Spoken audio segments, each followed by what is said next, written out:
What's up, everybody? How's it going? Um, Saturday afternoon.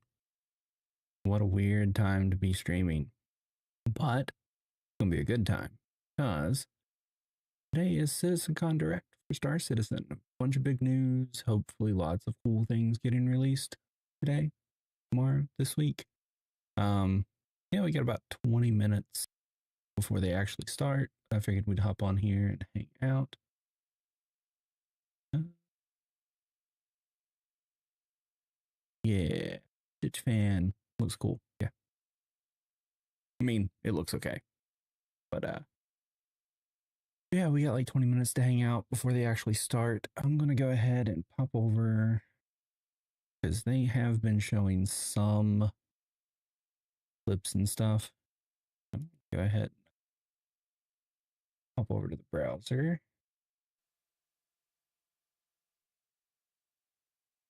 Hey, there we go. How's everyone doing? You know, ready for this? Anyone Star Citizen fans?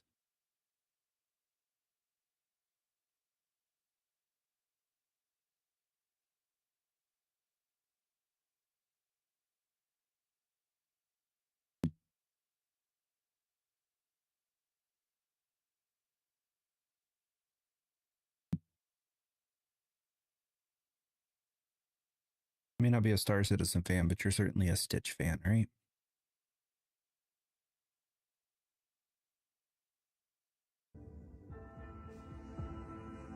See how bad this audio is.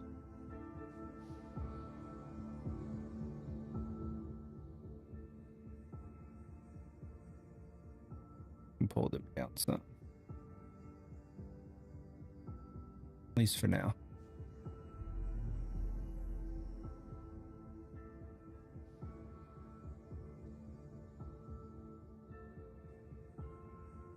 Ooh. I really hope the rumors are true. I hope that we are getting Nyx. It would be awesome if we got Nyx. It would be so awesome. I'm ready for a third system. And with Nyx, we should be getting these space freight elevators, which would be a huge impact for me.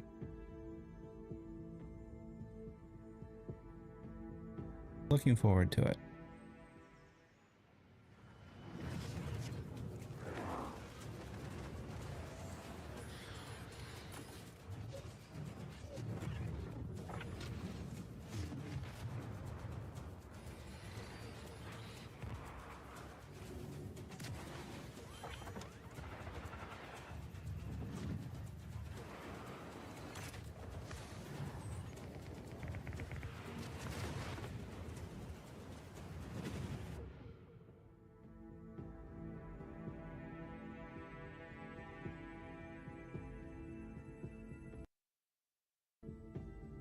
Make sure we're at least stuck in 1080. I don't know how people make videos like that, man. Like, at least my experience with video editing is very limited, very basic. Like, for people to like put stuff like that together without using an actual like camera, but using like in-game cameras and stuff, it blows my mind. Absolutely blows my mind.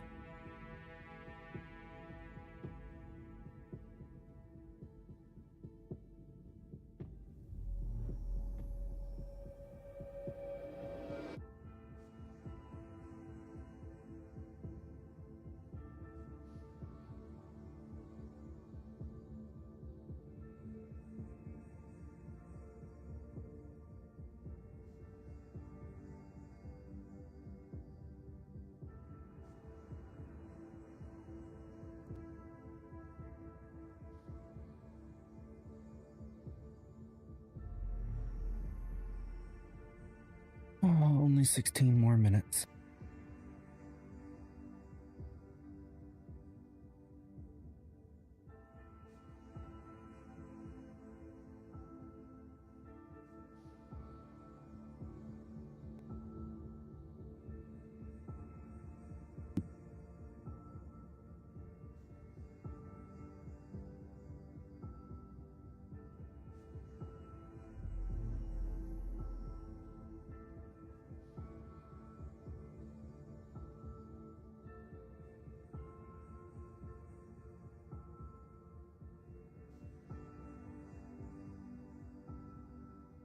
It's not something I'd want to watch.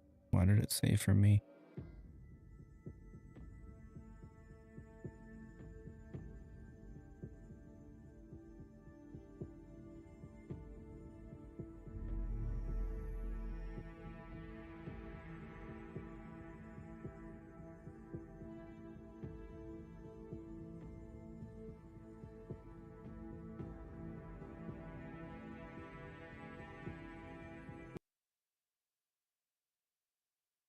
Oh, I was like, what in the world?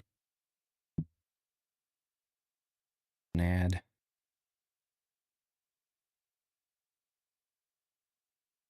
Yeah, we're gonna deal with those.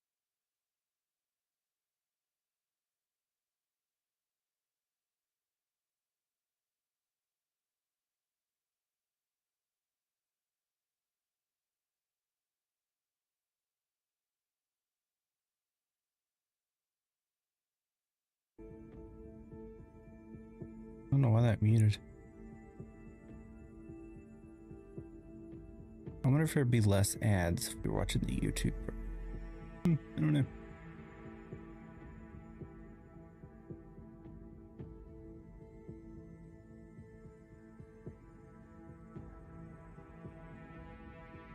Yo, what's up? If you're over in Manchester, you should just go find their studio, knock on the door, be like, hey, let's hurry this shit up. Go.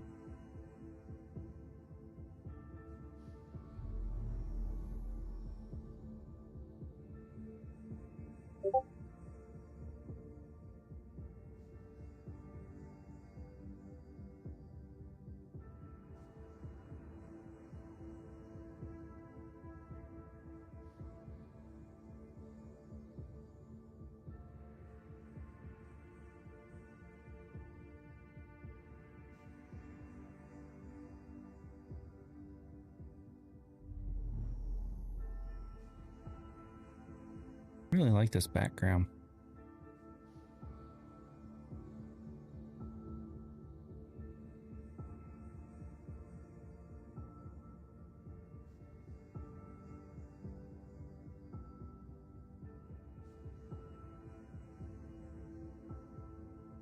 They should just start feeding in more of their clips. That would make this a whole lot better.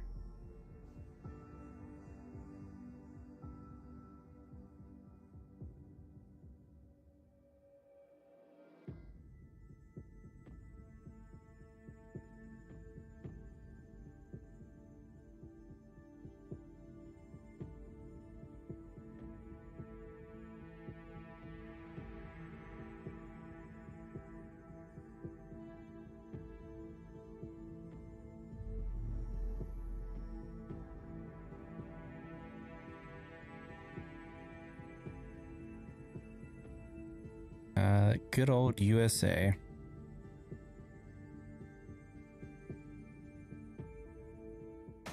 won't know I'm here. Silence, crawling through the shadows. I don't care why. I finish the job. Darkness makes you weak, makes you blind. No pain, no fear. Just a cold breath on your neck. When the light comes back, you're already gone. Jeez. And that's like player made. That is player made shit. That is so good.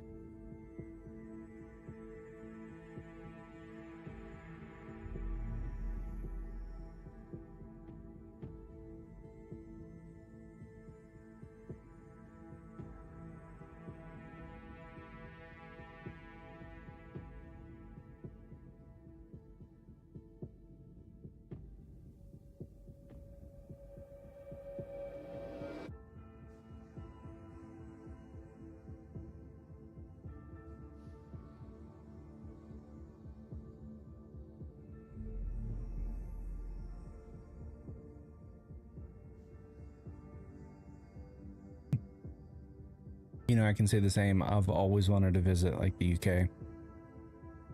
Spend a couple weeks, See all the cool shit. Man, flights are stupid expensive. So it's on the books, just not anytime soon.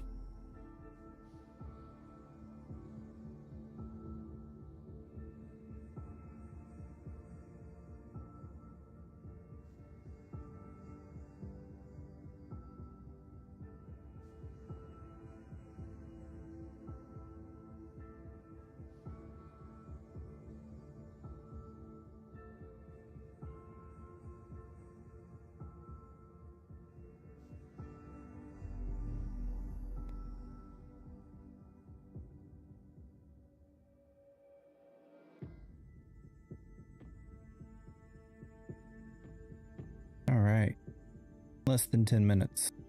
Now hurry this thing up.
That was creative.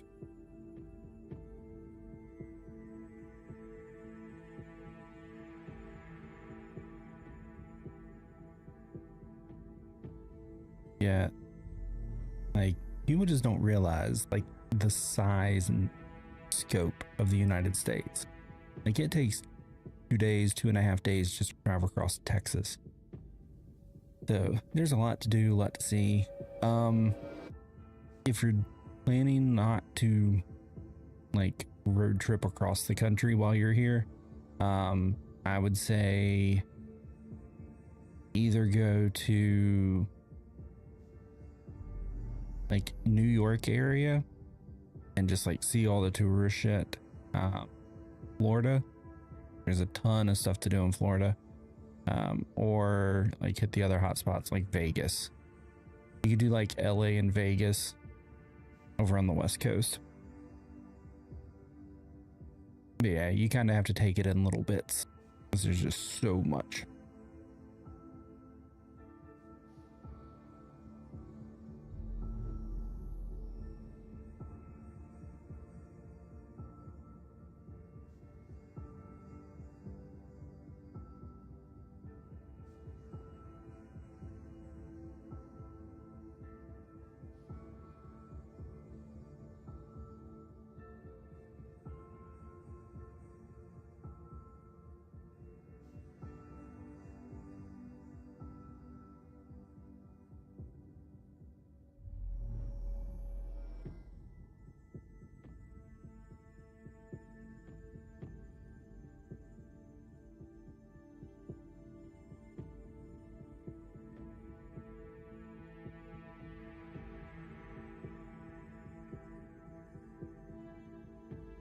It'll be like the longest 6 minutes ever.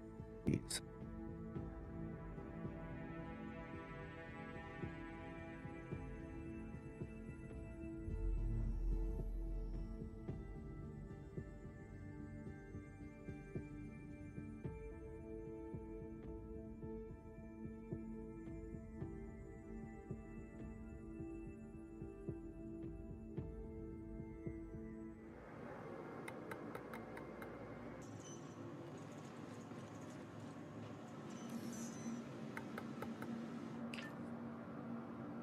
What?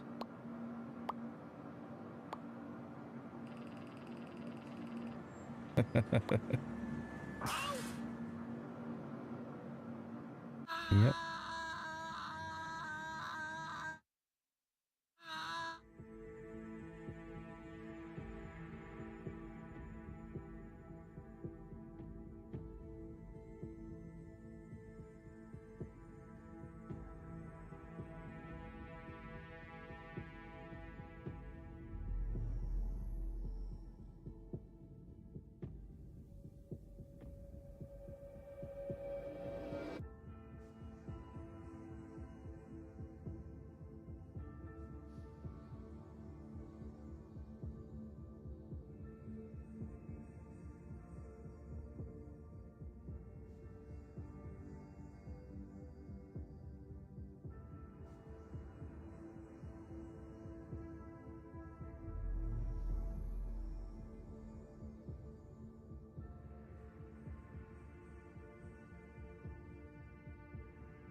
Yay, 5 minutes to go.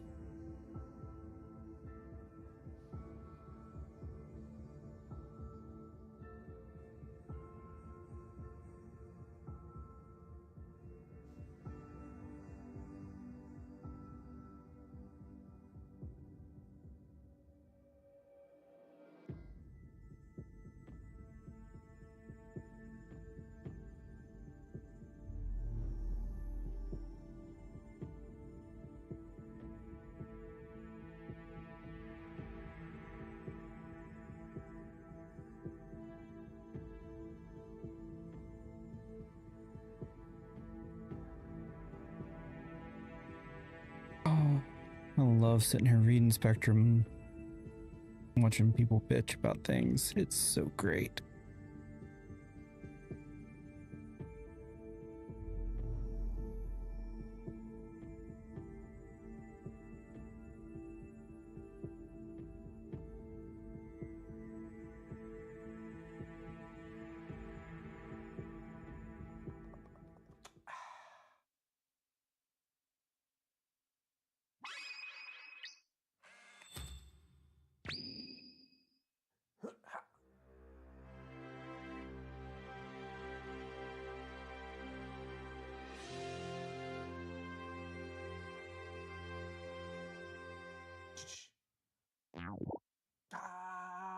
Every time.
All right.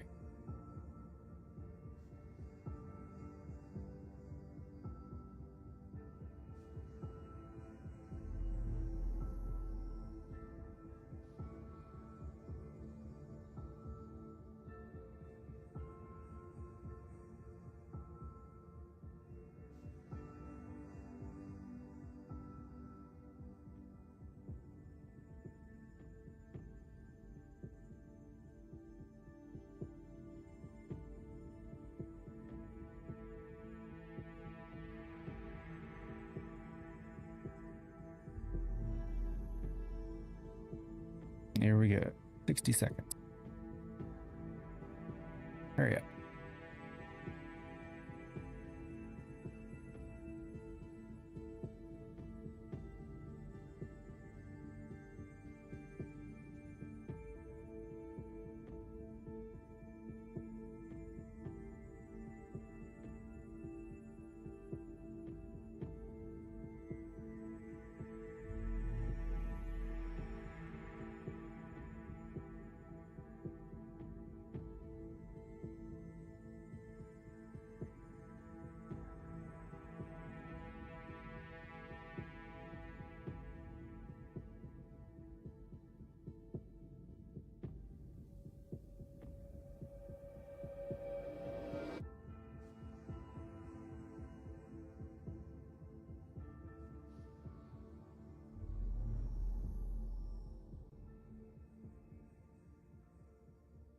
Here we go.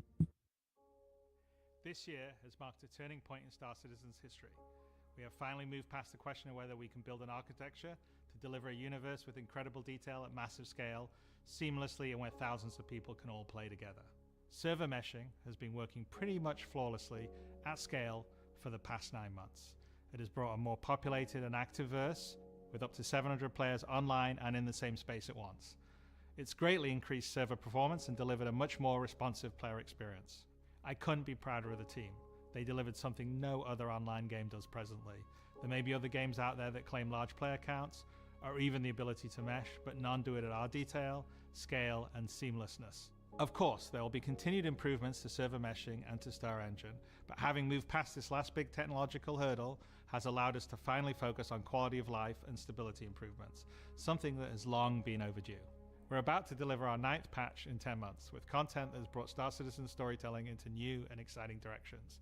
We pushed more than 24 features and more than 2,000 bug fixes. And while there is still a long way to go, the game has gotten more stable, performant, and fun as a result. We see this in player metrics. More of you play every day. The daily average users is up 45% from last year, and your playtime is up 15%. So more people venture out into the verse and stay there longer than ever before. And through all that, we've told the dual stories of the Frontier Fighters' assault on Pyro and the moral compromises being made to combat the regen crisis.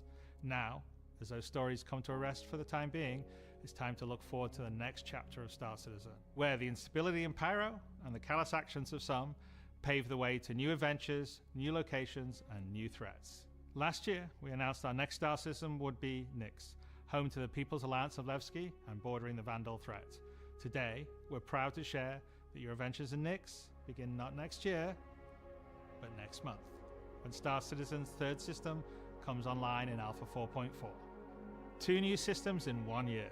That's only possible because of the tireless work of our development teams, server meshing accelerating what's possible, the support teams behind the scenes, and most importantly, all of you. Now, I do miss that we're not all together under one roof this year, but in many ways, we're more connected than ever. Across the globe, many of you are gathering at watch parties, 9 of them with our developers in attendance, and countless others springing up in communities everywhere, and all happening simultaneously today.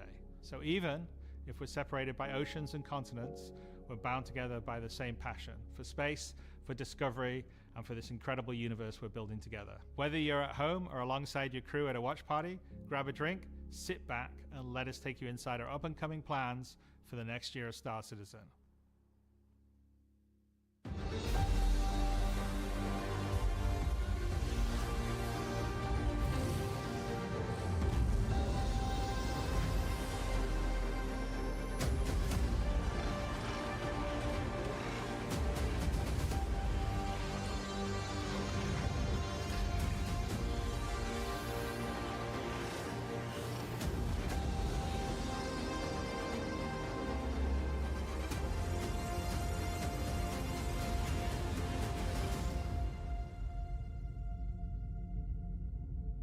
Dude. That's awesome. That is so awesome.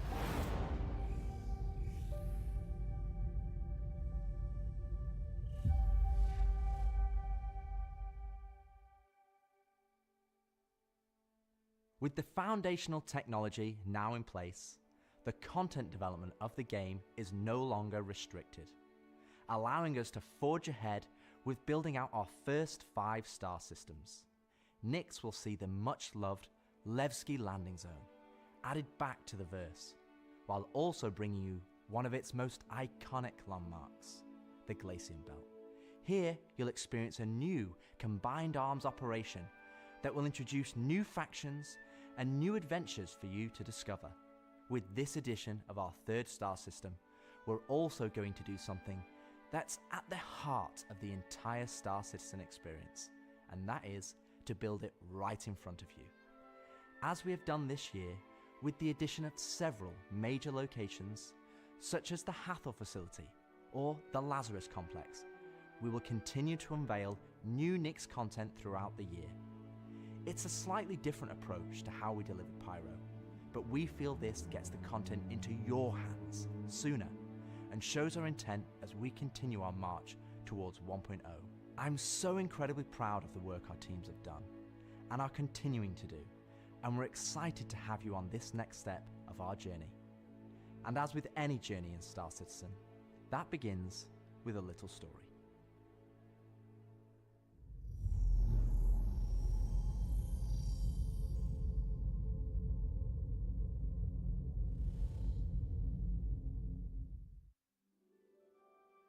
In 2025, we introduced two major storylines spanning multiple patches, creating a living backbone for adventure across the universe. The first was Pyro Must Burn. It connected Stanton to Pyro and introduced the Frontier Fighters, who are relentless, brutal, and determined to wipe out any threats that cross them. And with this month's release, you'll now take part in the conclusion to that storyline. The second was Science Run Amok, with the Regen Crisis throwing the Empire into chaos, and you all jumping in to help the various corporations respond. Through that journey, we pulled back the curtain on ASD and its shady practices, uncovering long-forgotten Onyx facilities, and met new characters like Dr. Logan Yorit and Detective Arkham Meller of the Hokro Agency. And just like the Pyro Must Burn storyline carried us into a new system, Science Run Amok is now setting the stage for Nyx, the next step in the larger story we're telling on the road to 1.0. As this new chapter of Star Citizen begins, let's hear from just a few of the team members working to bring this next era of our universe to life.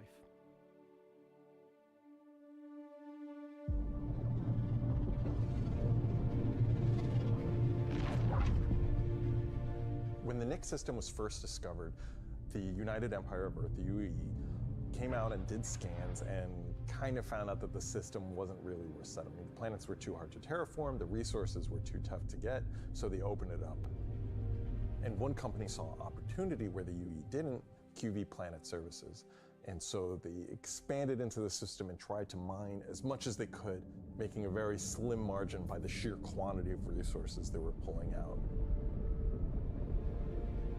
The system itself sort of ran its course from sort of a large corporate interest perspective, and then was mostly left abandoned. Now this ended up being the ideal situation for the People's Alliance, who were a group of revolutionaries who were trying to overthrow the dictatorship of the Messer regime that was going on in the Empire at the time. So they went to the Nyx system and established what became known as Levski. They wanted to make it everything that the UEE wasn't at this time.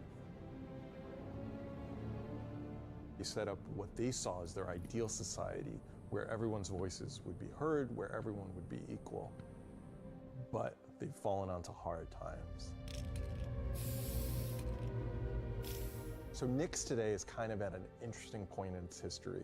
Now that the UEE has kind of transformed itself into a democratic society, what is their role? What are the People's Alliance rebelling against? And they still see the Empire as being inherently unfair. They see their role as still trying to create a free and fair society. But on the other hand, they have more problems than ever. And there's new threats lurking around every corner. And they have to ask, are they prepared to handle that? Or do they need to turn to the UEE for help?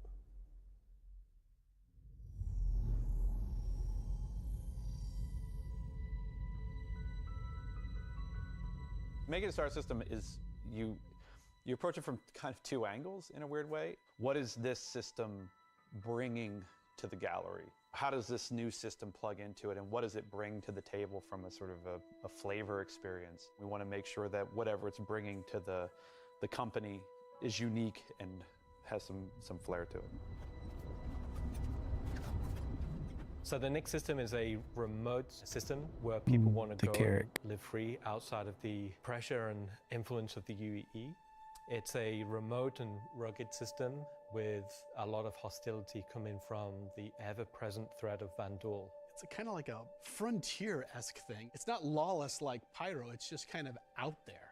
Pyro's more like a Mad Max wasteland, and Nyx is more like Silverado or like Deadwood, right? It's kind of like a smaller scope. The emptiness and the loneliness is the defining factor. You're still going to find gangs, you're still going to find hostile presences, but it's where people go if they want to live off the grid.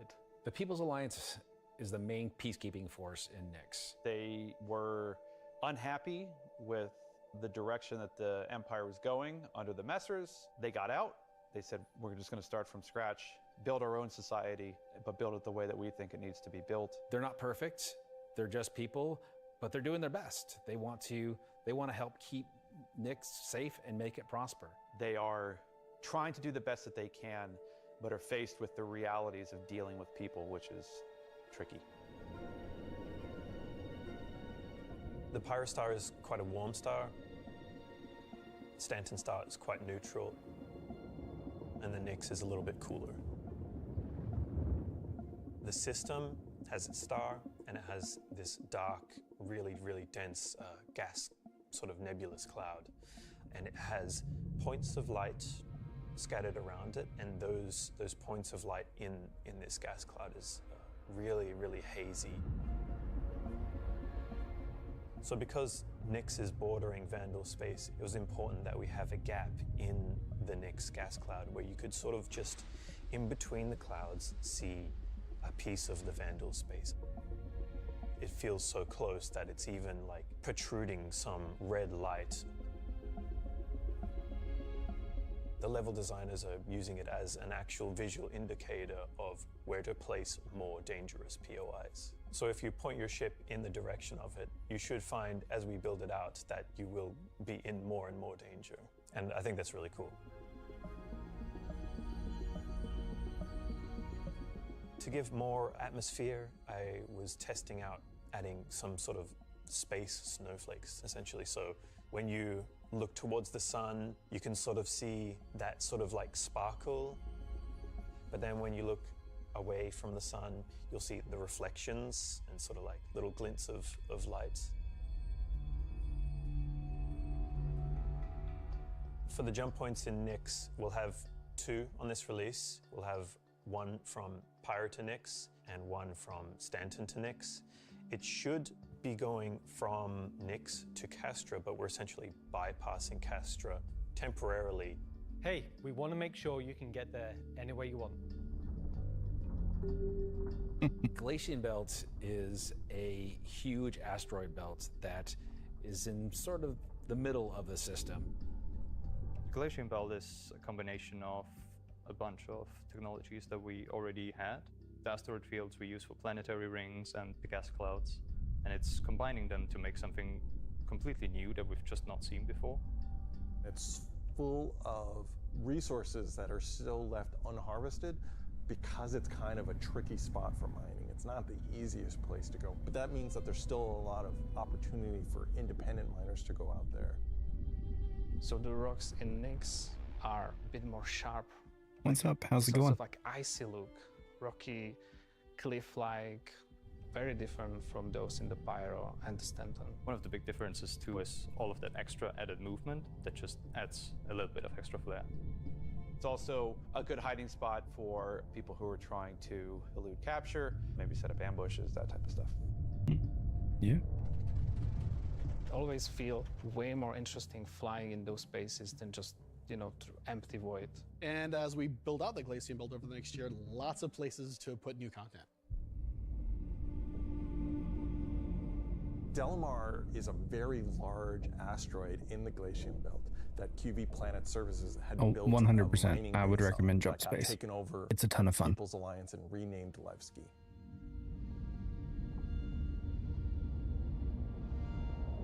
Levski is our first and biggest social outpost for Nix. It's kind of like the place where you stop before you do your panning. So it's kind of a San Francisco before you go out to the gold rush.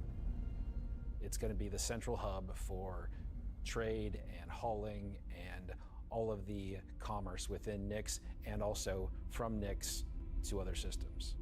But it does have a CD underlayer to it.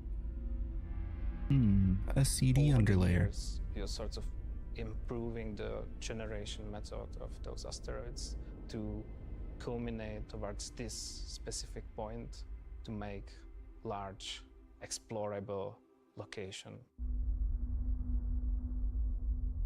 When you fly towards the Levski, you see this huge gas ring around it, scattered small, mid-sized pieces of the asteroids.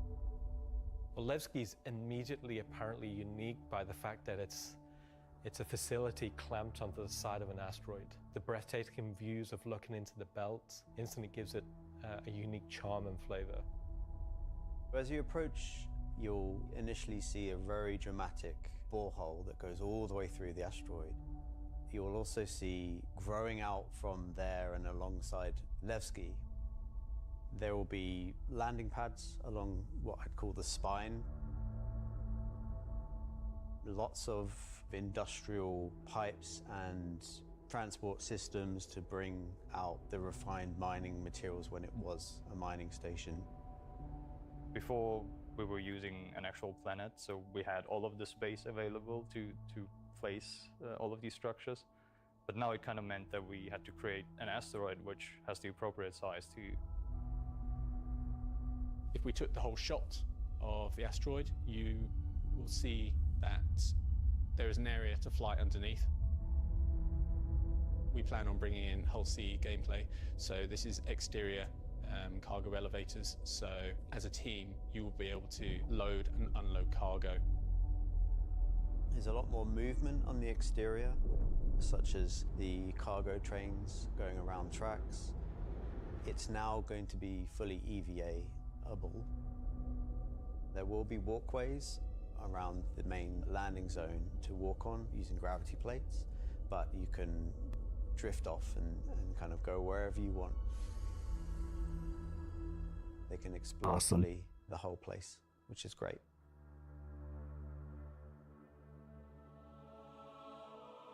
Unlike the majority of anarchists living in Pyro, there are people here in Nyx that care. It's not a downtrodden or derelict, dilapidated location. It has a sense of order. But only where the People's Alliance has people living.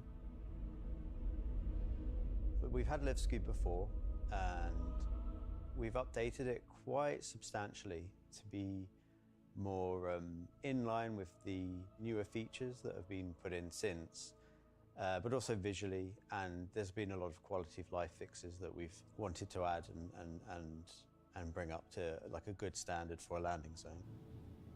Gracing the main lobby, that depends on what you mean by is a release large fully. statue of Anthony Tanaka, So who was a 1.0, And was being worked to death. All I of would them say were. another 3 And years. Anthony Tanaka just had a break and just But said no and to stood up against fit the everything foremen, that they initially supervisors, said in the managers, Kickstarter, guards, and was who killed knows? for it. And so he became a sort of a figurehead. and kind of was one of the linchpin moments in seeing the fall of the Messer regime. I'm just hoping for So if 1.0 you take the and elevator up to the top what deck, they've said you'll that they're see going to the put in top 1.0. view and the cargo area as well, so that you can go through the cargo shop. You've got your normal kind of cargo needs. You'll have ability to trade 142, it's next year. and buy your tractor beam and other gear that you need. So if you were to die in the Nyx system, then one of the places you might come out from is the hospital in Levski, which is called the Mercy Hospital. So Mercy Hospital is just basically, it's a local med station for all the residents of Levski, anybody traveling through the system. Again, they're trying to provide as good medical help for people as they can. When you arrive at the HAB's location, you'll be presented with a lobby, elevator bank, and then you will take that transit to the HAB room. So within that room will be pods. And that's where the original miners would have lived.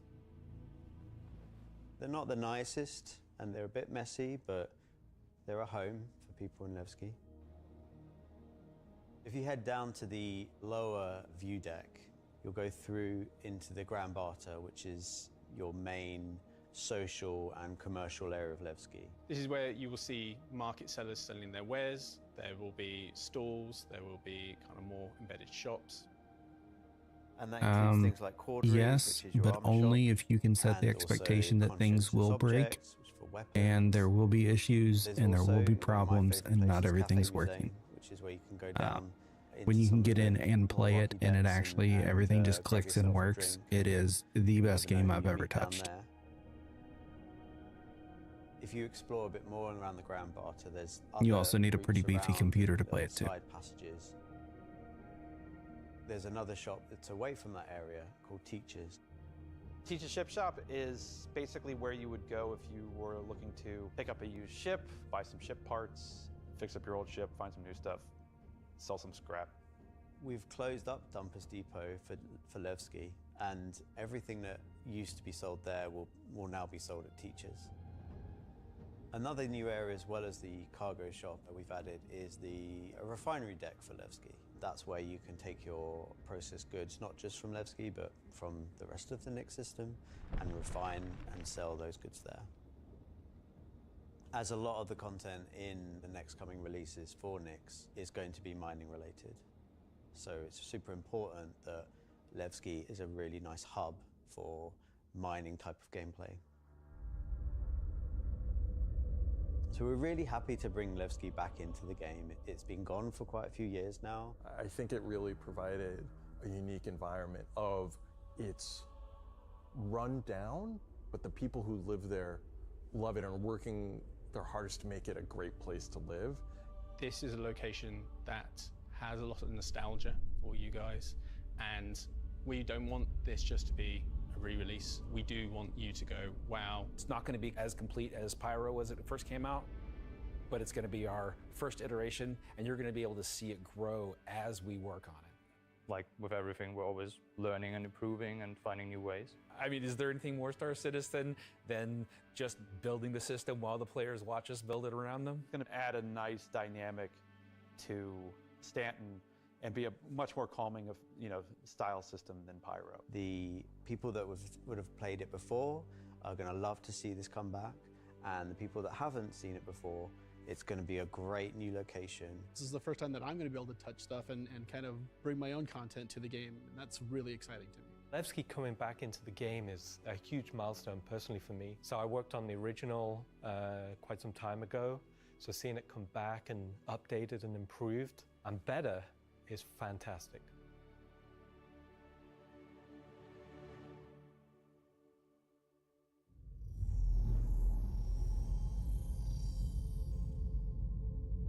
Ooh, something wicked this way comes. What's wicked? So we've talked about Levski, we've talked about the Glacian Belt, but you're probably asking yourself, what's the new gameplay activity we're going to be doing? So let's find out. Welcome to Nix is your first experience in a new space station in a new solar system. It's a mystery to be solved. There's things for the player to explore and look into. There's going to be some twists and turns, of course some combat, and if you're lucky enough to survive, maybe some good rewards. This is basically a continuation of kind of our ASD storyline. So in the closing out what we had called our Science Run Amok storyline, we had revealed that ASD had been procuring sort of very black market illegal stuff in order to conduct their experiments. So this mission is basically going to be continuing on that trail. So the Navy has learned that illegal tech is being sold in the UAE, and they're hiring Intersect to investigate. Intersect Defense Solutions is the leading military. I won't be able to chat much because I'm trying to pay attention to what we're watching. But the Navy contract this is my favorite game right now. Various kind of military operations that they don't want to handle themselves. We didn't want players to be working directly for the Navy. The Navy just doesn't call up random citizens and ask like, hey, if you're free, can you fly a helicopter? I guess as a player, when you can think about like, oh, where am I going to be doing missions that are capital ship battles or large fleet scale stuff or military operations, that's all going to come from Intersect Defense Solutions. Intersect have discovered the source of the illegal tech is in the Nix system and an old abandoned QV Planet Services logistics station that's come back online. So they want the players to figure out what's going on. So when you come out of The Guardian. Quantum and you start your approach vector to the objective, you'll be weaving through asteroids, going through the Glacian Belt, and slowly the station will reveal itself. Now this is an old QV logistics station. It's pretty beat up, it's pretty derelict, but there's some points of interest that you'll spot as you go through. So the station itself shares design cues from old Pan Am stations found in Pyro. This architectural design found its way over to the Nix system as the system was being established. But you'll also see some additional design cues that QV Planetary Services were adding, so it's a nice transition architectural point. It's fairly skeletal in design. You'll see logistics yards and cargo yards, but also facilities pinned inside the asteroid creating this network of facilities. You'll notice there's a Polaris near the main hub. It's not a normal Polaris. It's damaged, it's broken, it's not a standard corporate Polaris. So at this point, you should be asking yourself, who does this belong to? Away from the Polaris, you'll see struts leading to asteroid bases. Now, these asteroid bases are locked, so you don't know exactly what's inside just yet.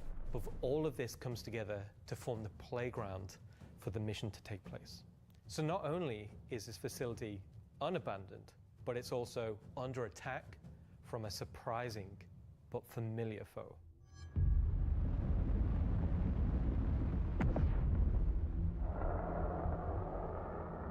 Vandal. Oh yeah.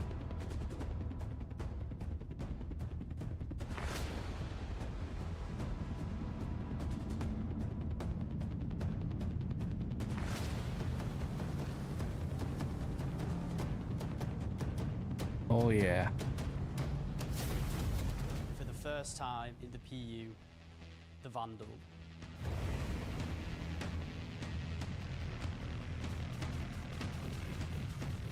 So the Vandal are a nomadic, very, very, very violent spacefaring race. They've been striking out against outposts and such in the Nix system. They don't really know what they want, don't know why they're doing it, but it seems like whoever's running the station is really pissed them off. Vandal raiding parties have been arriving in the system, and they're unaffiliated to any clan. There's small groups coming in and picking at them. But as time goes on, those raids are getting bigger and more frequent. There'll be the scythes that you're familiar with, glaives and blades that we all know and hate, and a new craft for the PU, the Vandal Stinger. Oh. You will be contacted by some civilians on arrival asking you for help. So at this point, you have a choice. You can either bug out, mission over, or join the fight. This will be the first time since the PU launched that you'll be able to fight against Vandal aggressor ships. This fight will be intense. The player should be able to deal with them, but they will have to be prepared and they'll have to come back in to fight off this initial wave, and that won't be the end of it. After you fight off the Vandal ships, the mysterious inhabitants of the station invite you to come on board. Which Intersect sort of will encourage you to do because it'll help further their investigation against what's happening here, why these QB stations have come back online. You dock your ship, you board the station, and it turns out the inhabitants here have a real surprise for you. The player will be immediately ambushed. These guys are not your friends. Of course, it's not going to be easy because the people that are inhabiting the station are going to fight you every step of the way. The fight will be challenging, but this definitely will be the warm-up phase of this mission. This will be the players getting a sense of what exactly is going on there, who these new people are. They'll be in unfamiliar armor, they'll be wielding unfamiliar weapons, and we want you to get a sense that you are in a new place, in a new territory, fighting a new faction. So after you survive this initial ambush, you get back in touch with Intersect, and obviously the question is, who are these people? Why are they attacking? Why are the Vandal attacking them?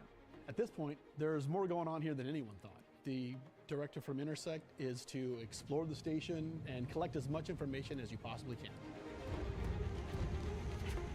Along the way, you're going to get to explore some new areas. It's not just the space station. There's the disabled capital ship. There's asteroid bases nearby with obvious installations there, other forces that the Vandal have been attacking. There's a debris field. Explore the locations in any order you want and try to find out who these people are and why the Vandal are after them. You'll find new clues. You'll find ways to solve the puzzle of what's going on at the space station and find out what kind of loot they have for you now that you beat them. And of course, this is a legally open station, so anything you find is yours to keep and sell, maybe even give to Wicklow. This isn't just a one-time event, this is a permanent sort of mission that we're going to be adding to the game. You can go back and repeat this mission and find ways to do it even better, even faster. There'll be a different story and different flavor. Obviously, we can't have the same thing happen every time. There'll be other missions that Intersect will offer to you based on the evidence that you found. Now you know the real story, and you can start digging and giving more information to Intersect along the way.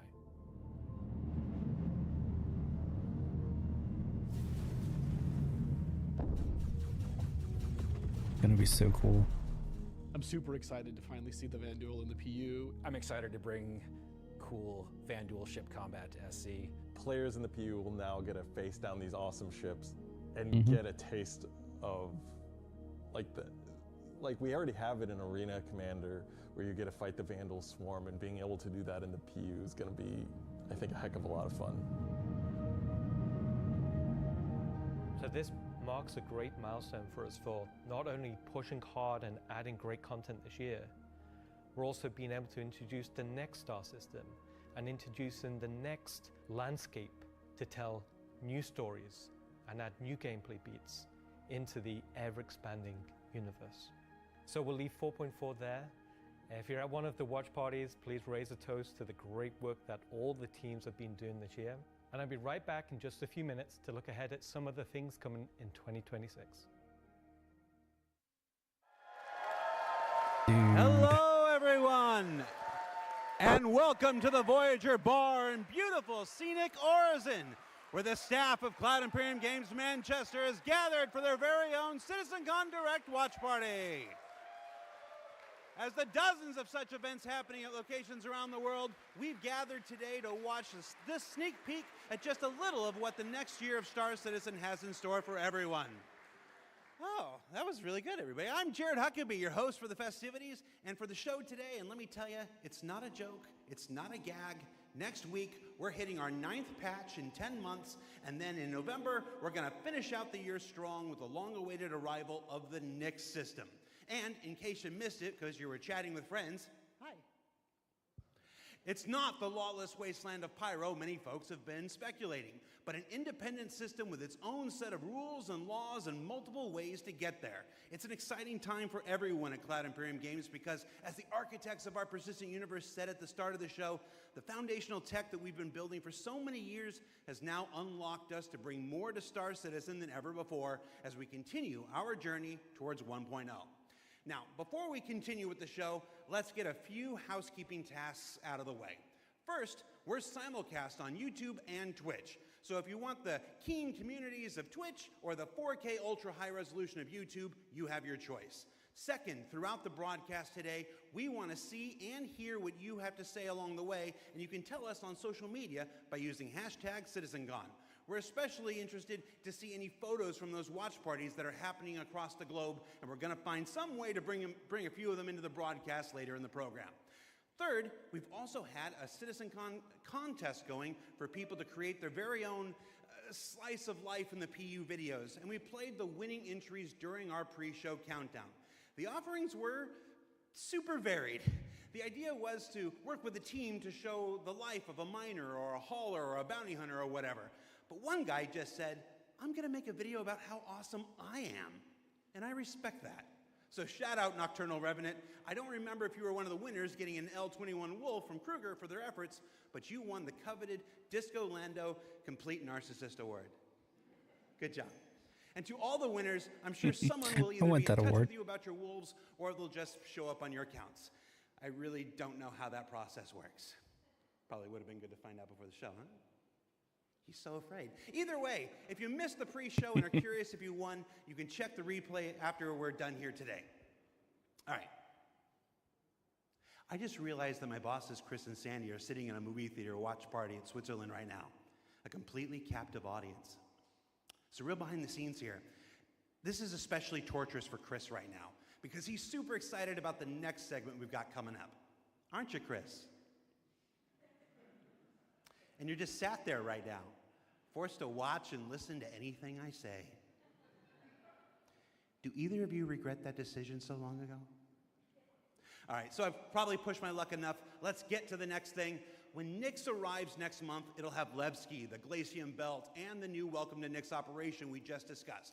But throughout 2026, we'll also continue to build the star system out with new features and new technologies that will not only set Nyx apart and give it a unique identity from its sibling star systems, but continue to set Star Citizen apart from other video games altogether. Now at this point, if you're running one of the watch parties, you're going to want to crank your speakers up for some brand new music from the maestro Pedro himself, and let's take a look at some of what the next year has to offer for the Nyx system.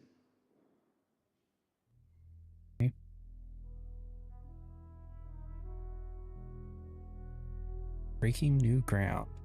Let's go. Has to do with mining. At Cloud Imperium Games, we believe art inspires the best technology. And through the development of that technology, it pushes us to create even better art. When Genesis comes to the persistent universe starting next year, it will change how you experience every world. And not just in the building of the new planets for the Nyx system. We will also go back through Stanton and Pyro and reimagine them through the lens of our technology. Previously, and more traditionally, we'd create slices of biomes, like deserts or forests. This approach moved us forwards and got us this far, but solving the scale was always tricky. And for Star Citizen, we like to do scale on another level. Issues like seeing tiling from our height maps from high altitude, or the unpredictable blending when two biomes connected, were common. But ultimately, things just never felt right. Our worlds were gorgeous, but to us, they still sometimes felt like interpretations.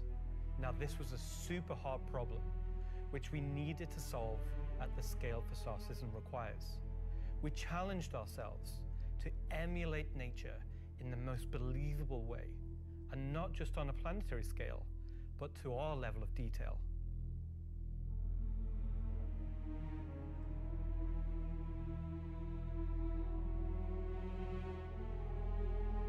With Genesis, we've made a complete paradigm shift to how we do things. Biomes are now created based on the physical data sets, with the assets being spawned whenever and wherever the correct criteria is found. So when you see a forest or a meadow, it's no longer because an artist painstakingly crafted it there. It's now because it simply wants to be there. It fits inside our rules.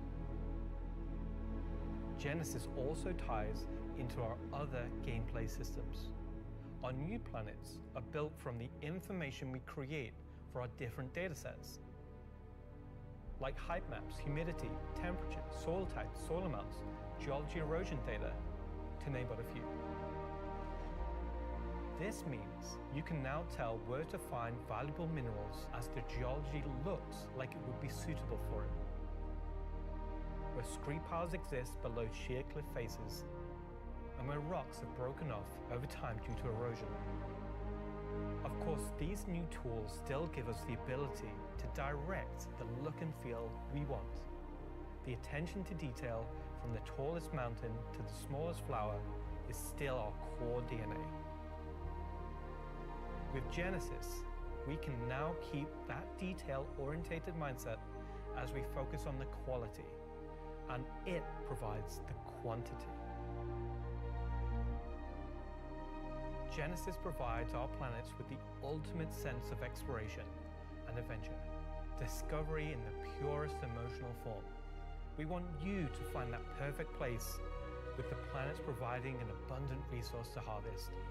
This is a major part of what exploration is for us.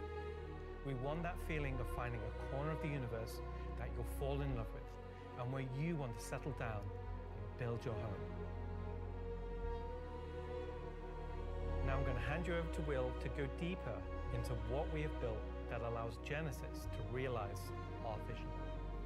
As a reminder, some of the visuals you'll see will evolve and change as we continue our technological development and hone in on the final look for Nyx. Thanks, Ian. So, in case it's not already clear, Genesis is our name for a group of technologies that are improving our ability to build worlds, refining those that we've already created, and ultimately expanding our persistent universe to the scale and quality that we all expect. I work on planet tech, so let's talk about how that's continued to evolve since our presentation last year. And instead of just highlighting some really cool biomes that we can create, let's go ahead and show how all this work applies to the upcoming planets of Nyx. So there are 3 planets in Nyx. Nyx 3 is a gas giant, and I think it's blue. It's not going to surface, I don't really know. Nyx 2 is a yellow, toxic, it's got like this high pressure atmosphere, and it's like a very volatile planet with high risk reward gameplay. It's going to have some really interesting biomes for you to discover, but for now, just know it's going to be dangerous, because today we're going to focus on what we consider to be the hero planet of this system.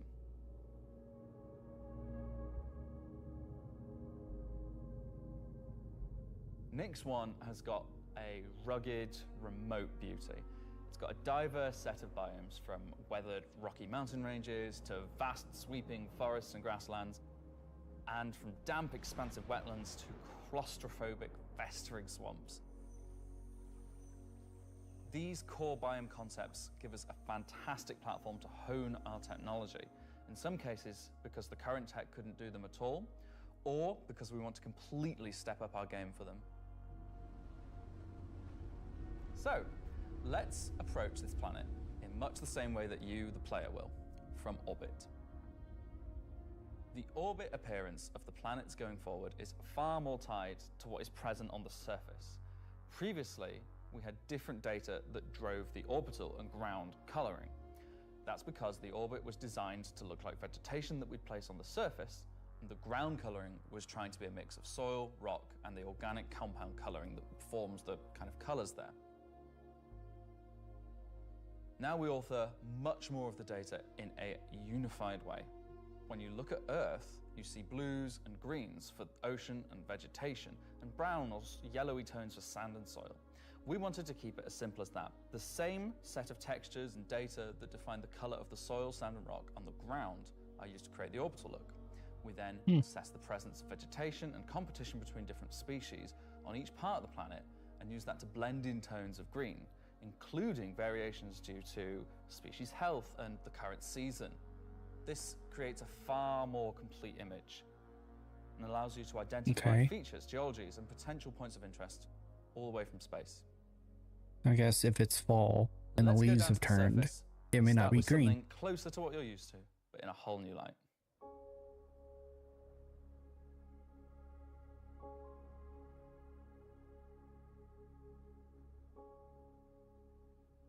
When we approached the surface of the planet, we wanted to start by focusing on just the soil and rock. One of the things that was missing from our terrain previously was simply feature complexity. Looking at our contemporaries, we lacked detail at the ground scale. To combat this, we've added a new layer of data.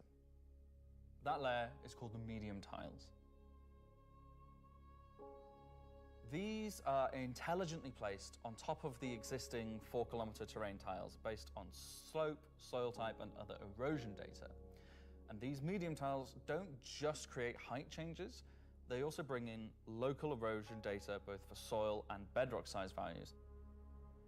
And this gives us a whole new level of terrain detail, of scale, and allows us to create far more unique locations across the planet. So now that we've nailed the surface, let's have a look at adding some rocks. We've now got 2 major contributors to the rock content of our planets. Firstly, long desired feature, cliffs. We are adding large scale, varied detail to all our cliffs based on the geology at a given location. This adds an exciting new dimension to steep slopes that we simply couldn't get before. The second is a big one for you ground vehicle enthusiasts. Rocks are now found not scattered everywhere, like spilt popcorn at the cinema, but only in places you'd expect to find them, thanks to a brand new rock scattering algorithm that isn't annoying as hell. Yay, it's about time. Using physical data generated for each large and medium tile, now rock distribution makes sense and has a physical basis. So if you're still crashing into them, after this comes out, that's on you. Yeah. The rock assets themselves have had a glow up too. We now create rock sets related to a particular geology that look like they originated from the same source. And this ties into how we'll be distributing minables in much more interesting ways too.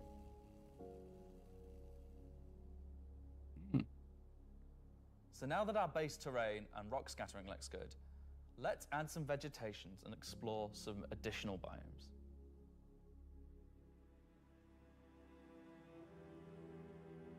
Nyx 1's forests and grasslands are full of trees, various grass species, rock formations, and they're found in all sorts of elevations like mountain valleys, open plains, and dense meadows. And when we start to add a bit of fresh water, they begin transitioning into more wetland-type biomes. And while forests are super cool, let's focus on the grasslands and wetlands today. So, how are we making these look so great? Obviously, we've had grass before, but never meadows of it, because until now, we haven't been able to spawn grass in large enough quantities or effectively represented at distance. So we're stepping up our game in terms of spawning, shaping, and shading grass. With Genesis, we now leverage GPU spawning to create vast quantities of assets across all biomes, whether it be dense meadows or more complex collections of ground cover like you can see in these wetlands. We are also able to fit our grass tiles to the ground by conforming them to the unique terrain underneath. Now we can finally cover complex terrain shapes with grass and ground cover assets, and as a result they are now gravity aligned, meaning each blade is oriented as you'd expect and not sticking out like before.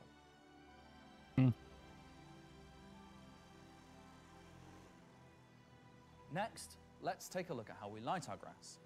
Now, as in real life, the shading of a grass blade, or indeed a whole field of grass, is lit very differently to like a flat surface.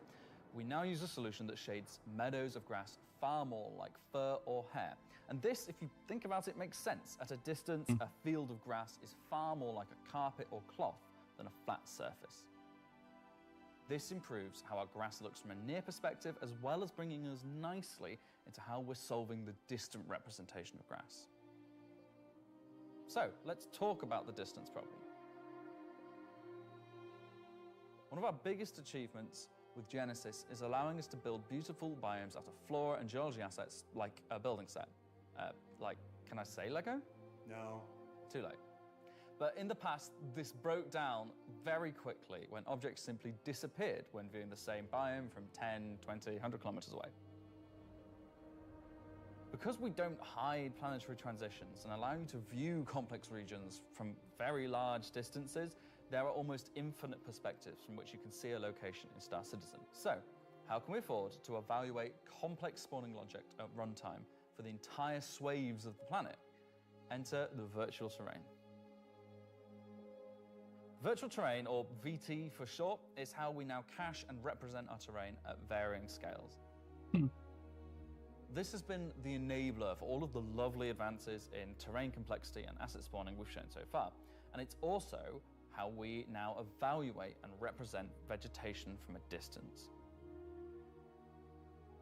When creating the VT for each part of the terrain, we assess if vegetation has covered the ground, and if so, what shading should be applied.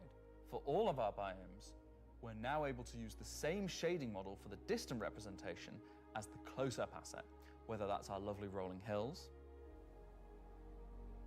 some more dramatic rockscapes, those muggy wetlands, or even our festering swamps. So yeah, we didn't forget about the swamps, and they're coming to Nyx 1 as well. Built using the lessons learned and all the technologies we've developed, these swamps now spring into existence from the planetary data. This biome combines all of the elements from the other biomes we've shown you today, from water interaction, denser spawning, unique ground coverage, and I think it creates something really unique.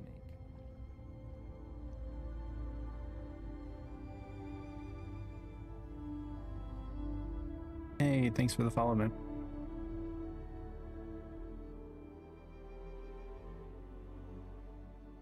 Anyway, that's our update on the Planet Tech portion of Genesis and how we're using it right now to sculpt the identity of Nyx 1. And I hope you're as excited as we are to explore this and everything we haven't shared yet next year. That's phenomenal. As you can see, Genesis is now inspiring everyone here to create planets of the quality and believability we've always strived for. A meeting of technology and art that I truly believe will set our worlds apart from anything we've done before. And with that said, let's move on to a little travel between systems, literally. The whole sea. Up until now, our mission system has been specific to the star system you're in, meaning a Stanton mission has to take place in the Stanton system, and a Pyro mission has to take place there. We've never been able to link these together, but with the introduction of our third star system, it's time for this to change. Yes. And that begins with the introduction of interstellar cargo. What are you talking about today? Yes. System-to-system hauling missions. Hauling is back. No one said Holly was gone. He doesn't even play the game. These are exactly what they say on the tin. Missions where you're going to start in, say, Stanton and end in Nyx, taking various volumes of cargo between the stations. So there'll be high volumes of cargo that kind of fulfill the purpose for the Hull C and the other series of Hull ships. And there'll be a few sort of more direct routes. So you might pick up some cargo from Ruin Station in Pyro and go through the jump point to Stanton and drop it off there at one of the Elios. So if you've never sort of experienced the jump point or going through it, these missions will require you to. Done it, just never with the whole sea. They're no way limited. You can do them in any sort of ship you want, any size of ship. I'll be doing them in my Drake Cutter myself, between Stanton and Nyx. Just a Drake Cutter. I've got a few ships, but the Drake Cutter is really cute, so. One thing that we're looking to add with these interstellar missions is scripted combat encounters where you can be attacked by NPC ships. Maybe the mission giver has tipped off some pirates who are looking to get a hold of that cargo, as well as express missions, which means the deadline timers that you're used to in the regular hauling missions might get really tight and you've got to learn to be very fast. All of the love and care that has gone into hauling missions so far, with the logistical network and making sure they make sense within the themes of the systems, just as much love has gone into the interstellar missions we're making now.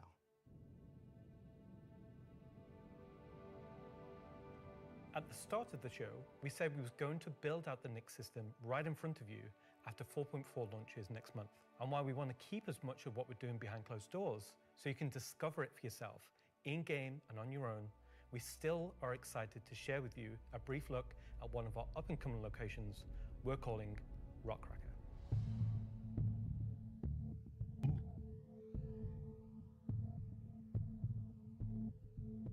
Okay, so Rockcracker, Jared, is our internal name. Rockcracker is where you have to crack a rock. It's a big rock. Yeah. You want more? So way out into the Keegar Belt, you'll find these old QV breaker stations.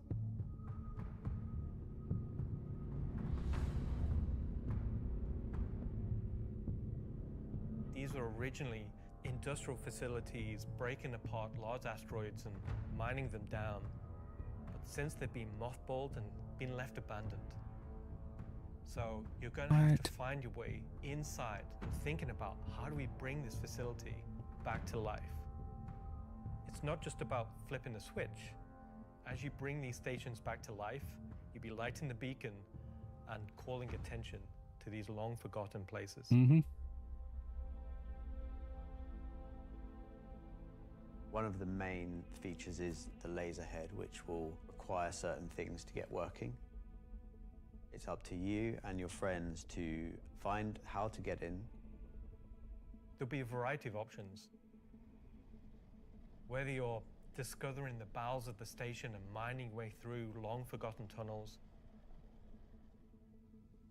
or you're going through the main laser entrance. Now, as you're traversing through the facility, you'll find the old engine room. Now, there may be ways to bring the facility back to life, kickstart the engines, and bring power to different parts of the facility. Maybe eventually bringing the laser back online and cracking some rocks. The secondary gameplay loop is FPS combat. You're not there by yourself. There may be Of course. squatters and outlaws in these stations trying to stop you from what you want to do.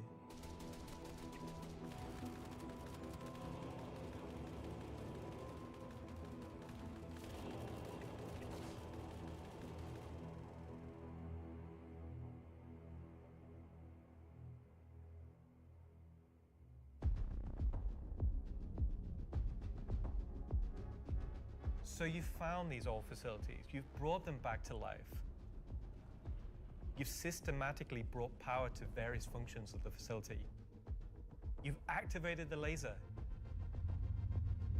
You've fired the laser. You've broken apart the rock. And then you'll be able to fly your ship inside and see what's there. So you fly a ship into an asteroid. Yeah. You just get into your ship and fly in and start searching around and trying to find the pieces that you want to mine. What?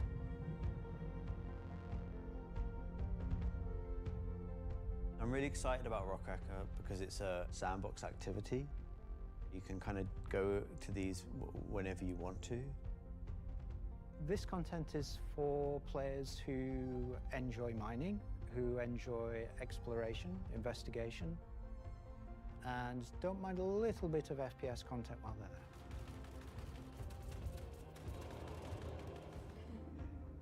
there. It will be a very new experience compared to any other asteroids, because this one, kind of like Alan and mine, will crack open and show its secret. And one presumes you can make a decent amount of scratch. Asteroid that's big enough you fly your spaceship into it. It wouldn't be worth doing if you couldn't make a good amount of coin. Yeah. Making promises for the econ team. Yeah. They've got to balance it. It's for people who want a lot of minerals. When crafting comes in, when all the other mechanics and features that we want in the game for 1.0 come in, it will be a place where like an organization or a group of like 5-6 people could come and just get a monumental amount of minerals. That's going to be wicked. That's a look at some of what's coming over the next 12 months. In addition to what we've shown, there'll be new mission packs tailored to the People's Alliance and their struggles. There'll be events that invest you into the evolving storyline of all 3 systems we'll have in the game. And of course, when we begin populating these with new planets, there'll be a whole host of ground-based POIs, settlements and structures inhabited by those trying to make their way in the verse. And all of this in service of building star systems that complement the massive corporate yard of Stanton, the lawless ganking of Pyro, and now the new frontier of discovery for the Nyx system. Should I say ganking? You already did.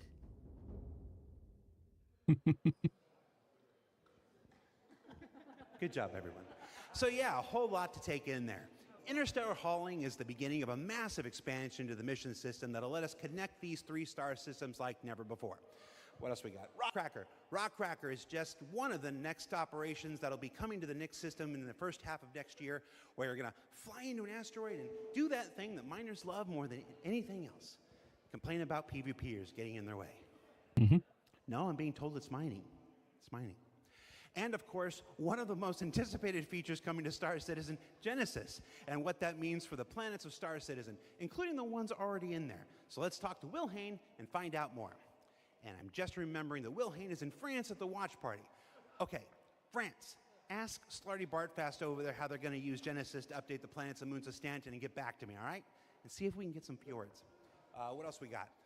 The CitizenCon Digital Goodies Pack. That's a hard thing to say. That went up for sale a couple weeks ago and has a whole bunch of mysterious items in it, and that's where I can tell you now that almost all of them are tied to the Nix system in one way or another. So let's find out what's actually in there. There's a gunship flight suit and helmet, 2 armor sets from that mysterious faction causing a ruckus with the Van Duel, and an Intersect BDU sweater and outfit, a couple of crazy weapons that I'm certain we're going to learn about in just a few minutes, some slick Levski swag, and finally, to celebrate the long-awaited addition of the Van Duel to Star Citizen, a cool Van Duel knife and adorable plushie, which I swear to love and squeeze and cherish forever. So yeah, it's a pretty solid haul for this year's Digital Goodies Pack, which you can still pick up right now on the RSI store. So now, let's go ahead and transition into our next segment. Much of what you see in the show today has been the culmination of a lot of people's work in... What's up? All right, I had a dream about like this once. Yeah. Okay, so against everyone's better judgment, the thing has finally happened. Can I help you? How do you think the show's going? Good. We're getting the Nix Star system and the Van Duel are coming. Kind of been a lot of Nix, right? Well, yeah, but it's a major milestone and it deserves a major showcase celebrating everybody's hard work and... You got more, right? Well, yeah, there's spaceships coming up. Cool. Wow, it's like they only scanned the original community portion of me. If pictures steal your soul, imagine what face scanning and PCAP does. Well, this has been super cringe. So I'm gonna head out. Bye. Oh, regular CitizenCon is still better. You should have done that. Of course. Of course. Thank you. Part of me that isn't a soulless marketing puppet. All right. No. Let's just go to some spaceships, shall we? Yes, some spaceships. Let's talk spaceships. Please, Hi, spaceships. my name's John Crew. I'm the vehicle director here at CIG, and welcome to Talking Ship, where we're going to talk about 3 new ships coming to the persistent universe. Let's do this.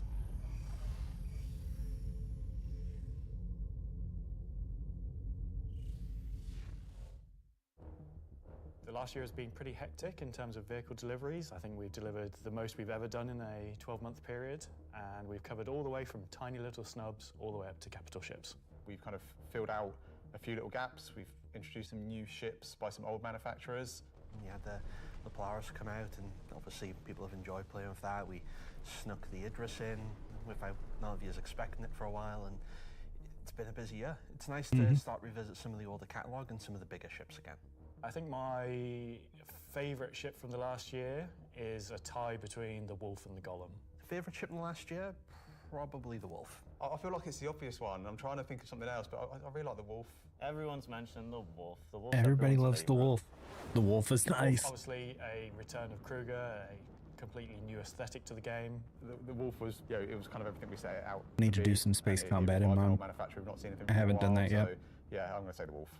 The Golem, I think, is just an incredibly well-formed ship in such a small package. It really just shows off that Drake aesthetic, giving you the absolute bare minimum needed to perform a role.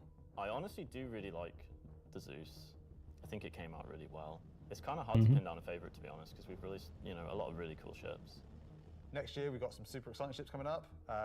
We're ticking off a few big ones, which is good. We're going to see, again, maybe some ships from some manufacturers that don't have that many in their lineup. There's a few big challenging ones starting, so they're good. A breadth of ships, should we say. The 3 new ships we're going to introduce today all tie in some way to the primary factions fighting over the Nix system. We'll start with the People's Alliance and Anvil Aerospace. Anvil is a very military-based brand. It's been a brand that's in Star Citizen for a long time, fighting for lots of military contracts and lore, often up against Aegis, and to the point it actually beat Aegis in the past. You will be familiar with a lot of their ships' designs, such as the Hornet and Lightning. Earlier this year, we introduced the Anvil Asgard, based on the Valkyrie chassis, which is an extremely popular offering.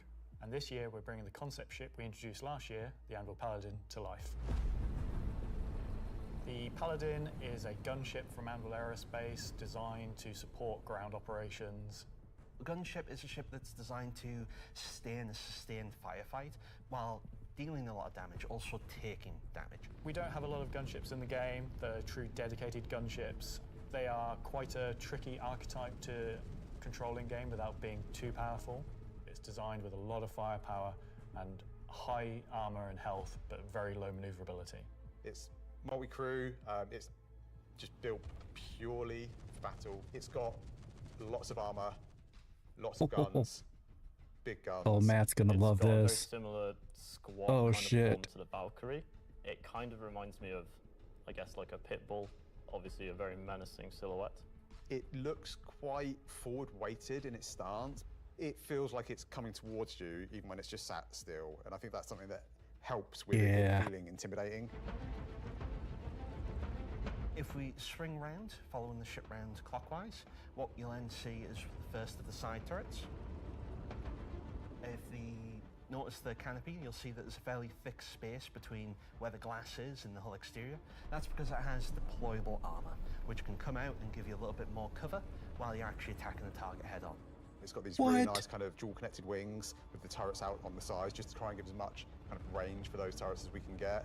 Which is controlled by one of the two remote stations underneath the bridge. If we come around to the rear, you'll see a rail. Now that rail mounts the main turret of the ship, which is controlled by the co-pilot. So you've got full 360 coverage underneath, full 360 coverage on top with it, and then the side turrets also have 360 coverage that way around and 180 out sideways. So really you have, between the turrets, pretty much 360 coverage in all directions. Oh, that's insane. One of the unique things about the Paladin is all the turrets are remote and all the crew are located in this one central two-story room. A lot of our other gunships, the crew gets scattered across the ship, but with the Paladin, you're all sat together with a nice, cool experience, so you can really feel like you're playing as a group. You've got the pilot, co-pilot up top, and you've got the gunners underneath, and I think that helps with the intention of what the ship does, because you've got this really nice kind of like gunner viewpoint down, kind of giving this lower coverage. We added a glass floor just to keep the two connected. I think that really helps with the feeling that you're all working together and communicating. That said, if you don't have the ability to fully crew a Paladin, you can still fly it and engage in combat solo. Obviously not as good as if you have a full crew, but you can't always guarantee your friends are going to be online. As a solo ship, it's pretty capable of doing a variety of missions within Star Citizen. So if you want to run this ship solo, you can take on combat missions that, say, other heavy fighters like the Scorpius or other ships such as the Drake Cutlass could do. Coming aboard the Paladin, you enter into this sort of armory ready room area. You have a variety of suit lockers and weapon racks in this room. Everything's very militaristic, stripped back, simple. It's a very functional space, but you'll find everything you need in there. One of the improvements from the original concept is we've added a small dedicated cargo bay area, allowing you to store actual SCU crates. Forward of that is the route to the lower gunners, and then upstairs you have the bridge area, and then off that central area you have the dual living quarters, one on the left, one on the right, and then at the rear you have the main sort of engineering area where the majority of the components are.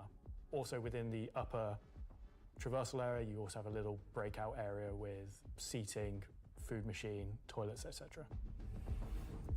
I think it's a very cool looking ship. I think we did a really nice job of taking what was there in the concept and adding an extra level of detail and trying to kind of push things forward. I think it hits the nail in terms of a really solid military ship.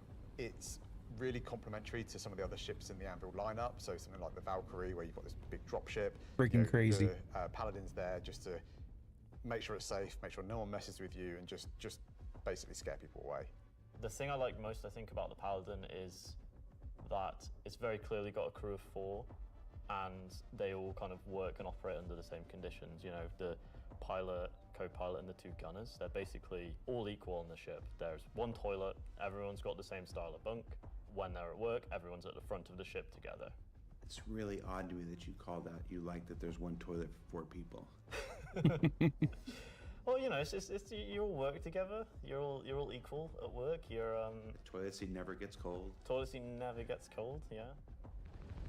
So that's the Anvil Paladin. Whilst originally a military-built craft, it's the perfect ship for folks on the frontier trying to defend against threats.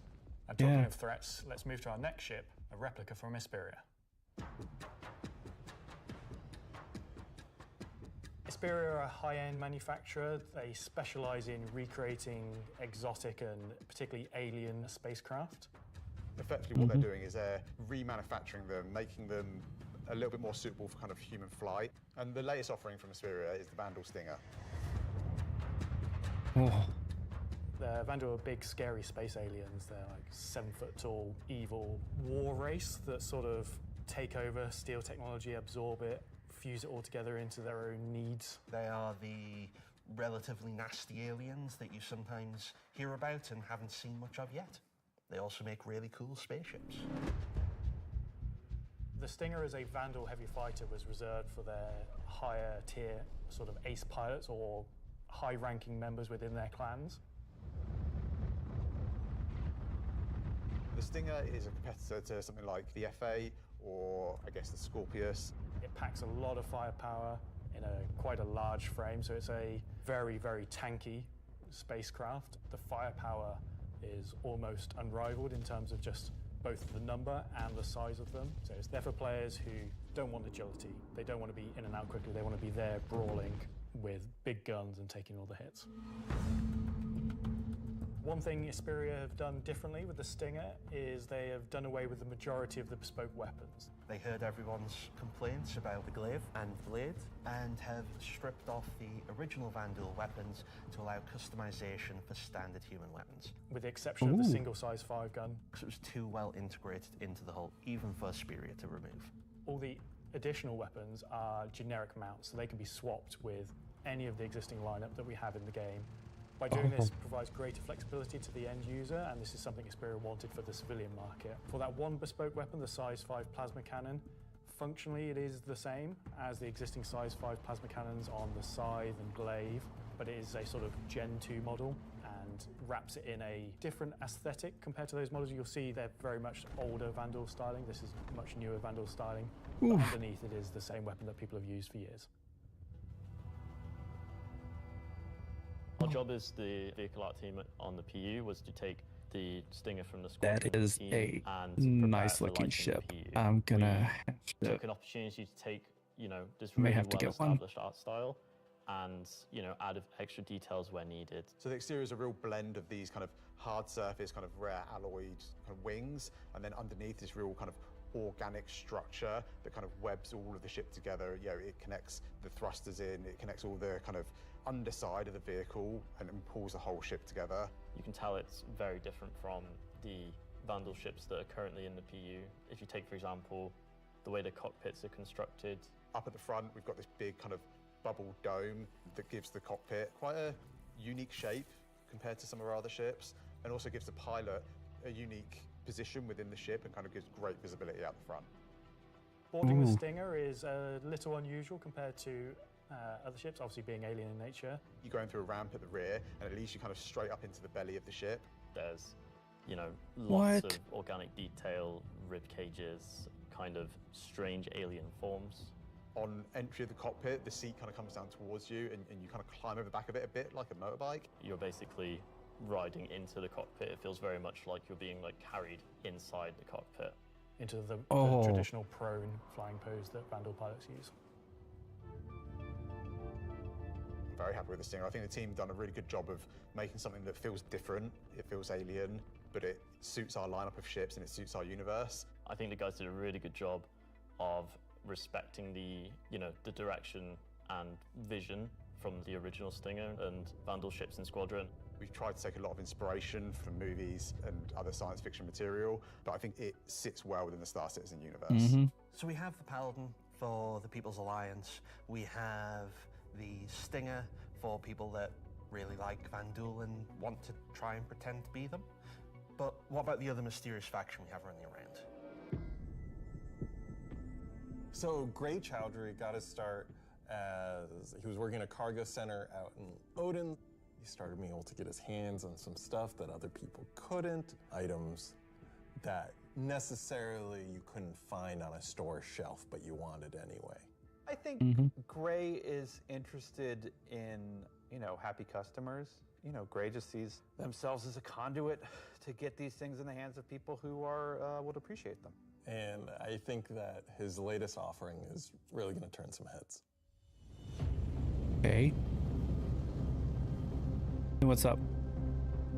So the Shiv, well, we don't really know what it is, to be fair. It's what happens when someone who is a genius at aeronautics and ship assembly is given free rein to do whatever they want. It's the best of whatever they can find lying What the hell around, is this? put together to make something truly unique, wonderful, arguably beautiful, and just released out into the universe to see what happens. At first glance at the exterior of the Shiv, I think most people will probably recognize there is more than a fair proportion of a cutlass visible there, but it's had quite a few changes to it. As you look a little bit closer, you'll start to pick out elements from other ships. You've got, main thrusters that are from the Valkyrie. Even the bits that are obviously a cutlass have What? had panels welded on, panels removed. The top turret, which is now remote, is just this hodgepodge amalgamation with multiple other ships' turrets. And then the changes continue onto the inside where, again, it sort of feels cutlass-like, but then you'll find there's bits of Crusader ships just integrated into the wall instead of what was there originally. It has lost its side entrance, some of its cargo capacity, but what it's gained is it's gained visually more powerful thrusters, it's gained a really kind of nice set of belly thrusters, it's upped its firepower. As ever with the refined work from Gray's Market, you can see that great care was taken to the health and safety to ensure that there's no trip hazards anywhere. There's loose cables, panels are exposed. If you look carefully, you'll notice there are tools laying around in the cockpit. It's gained a toilet. Bucket. Yeah, it's one for doing stuff and then you need a second one to wash your hands. It's not an animal. It has very much taken that ethos of Drake and moved it down a level, which I think is quite an achievement. Just look at this thing. How do you even begin to describe the madness that created this? It's the Shiv.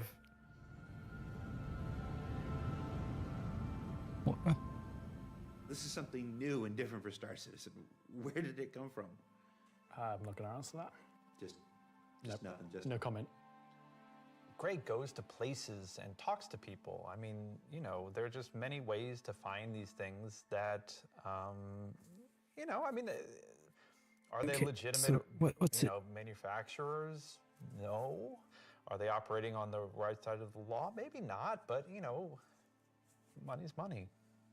Does Gray have a motto, an ethos to live by? It probably comes down to, don't ask where I got it, Don't ask how we got it. Don't worry about it. Just ask if you want it. I think the Shiv is for someone that is looking for something a bit different, a bit away from the norm, that just wants something that's unique. It's definitely for people who like a rustic aesthetic. It's a fun ship, but it's also really strong, to be honest, and it's absolutely a statement. But I'm happy with the 3 ship offerings. They are obviously very combat heavy. There's something we wouldn't normally release all at once, but honestly, all of them are a different statement and they're all cool. As always, super excited to release these ships into the game and just see how players react and play with them. It's always fun to see the quirks and the shenanigans that people get up to with them. So that's Talking Ship for another year. So, You gotta do things nicely. Talking So I've just been informed that we have to do a bit of a timeshare agreement this year. So we have to throw it over to Alexei for Talking Weapons, which is an extremely original name. what? What? That's it? I'm talking about the new edition that come out in October. The non-weapons are essentially the weapons that does not have a manufacturer, the weapons that you can think of that were made by space pirates. Gray sells whatever he can sell. Sometimes he gets his hands on some weapons that come from unknown origins. He will sell things that no company in their right mind would ever make. These are the most kind of like scrappy and taped together and the most kind of like pyro-ish weapons that you can think of. Right now we're releasing 3 new weapons. Rocket launcher, the LMG, and the long-awaited Space AK. I think this is the one that not only is the most in demand, but I've been politely badgered about the most. It's a fun rifle that basically fires energy and ballistic in sequence. So your first shot will be your ballistic, your second shot will be the energy. You'll see on the top of the art, there is a bolt that cycles the rounds, and that goes off with the ballistic shot, but it does not go off with the energy shot. And that is just like a really fun way of making a weapon work in kind of like a scrappy, glued together kind of aesthetic. The LMG, this thing is a really fun, slow-firing, hard-hitting beast. It will bring the 50 cal, and the only other weapons that have this right now in the verse are the Bearing Sniper Rifle and the Coda. Honestly, if you even get hit by one, you just instant tier 1 injury, back to medical. Oh shit. Are you even trying anymore? You know what? We made all these really complicated, fancy guns, and some people just want, I want a slow-firing rifle. Give me a scrap-together box that fires the biggest thing you can possibly find. Okay. We don't have Holy a shit. rocket launcher of this caliber. It will be 3 grenades straight together that you pull into the tube and fire towards your enemies. The cool part about it will have an arming distance, so you will not be able to just point it towards an enemy. It's also going to have a lot of spread. So essentially, you're going to have to get very close with your launcher to be able to blow up ships with a single payload in it. You can't actually aim with the apparatus, because you've got the tube on your shoulder, and you try to aim it, you'd have to physically put the tube in your head.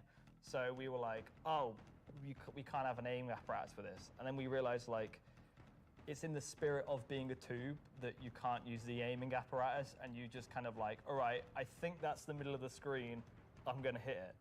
It's in the spirit of being a tube. Binoculars. Are we gonna talk about binoculars? Binoculars are really cool. We don't have anything like this in the verse, and I think it will be really convenient to use something that's dedicated to look for the things, especially far away, instead of using your sniper scope, for example. Will the binoculars have glint? I'm not aware of this one. Probably not, because binoculars are not something that you need to be aware of. It's really funny because obviously, due to Glintgate, as I beautifully internally call it, basically there was a lot of community feedback basically saying like, oh, I really like spotting people. I really like playing a spotter. And essentially I was like, oh, this community wants to be able to spot people from distances. And what can we make gadget-wise that doesn't require new features? And it was like, binoculars. Binoculars. And I prototyped a thing which essentially was just a scope in a hand, and it worked. So we've got some really cool binoculars coming that allow you to spot people from distances. And how much damage do the binoculars do? Depends on how you throw them. Wow. I mean, the guns are ugly, Alexi but and Zach, that's the end of this segment for this year. So that's talking ship and weapons, unless anyone else is going to come and tell me something else. It's been an exciting year, and I think the next year of ships is going to be even more exciting and expansive than this year. what?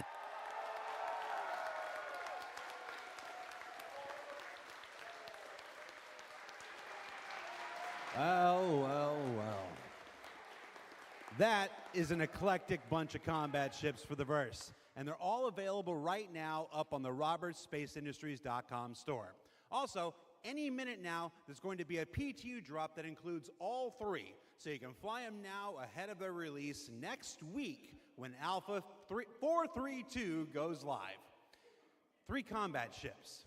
I wonder if they'll have any additional uses coming up later in the show. That's a hint. All right, what else can I shill? Oh, there's merch. We've got these cool new Levski desk mat things. These are always popular. There's some Levski metal posters on the store, and of course, love them or hate them, but you can't avoid them. There's this cool new Wickelow's Emporium t-shirt. Yeah. There's also a page published earlier today with a bunch of links to offerings from our third-party partners, from eye trackers to gaming chairs to voice packs to spaceship models from new partners like Planet Ring and Pigeon Spaceport and more. You can find all of that on the RSI website as well. And what else can I show? Oh, for those of you who are at watch parties, where is it? Challenge coins. Who doesn't love challenge coins? There's these lovely Levski themed challenge coins if you're attending one of the 9 official watch parties around the world. There's also a digital one of these in the goodies pack, so you check those out. Don't leave today without getting your Levski challenge coin. All right, what else can I shill? Now I'm kind of tired of shilling.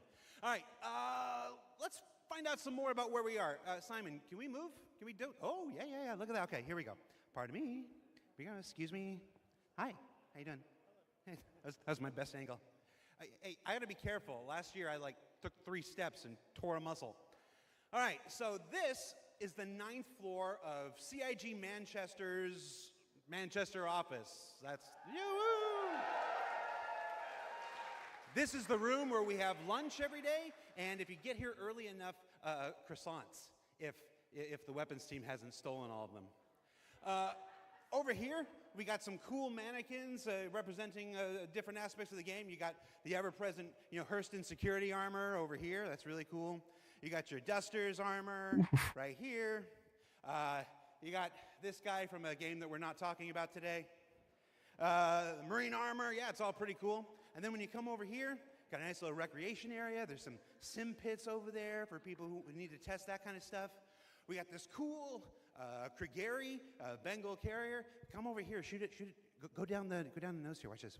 Very cool. I'm gonna go over here. Can you see me? Hi, Mom. Dude. All right.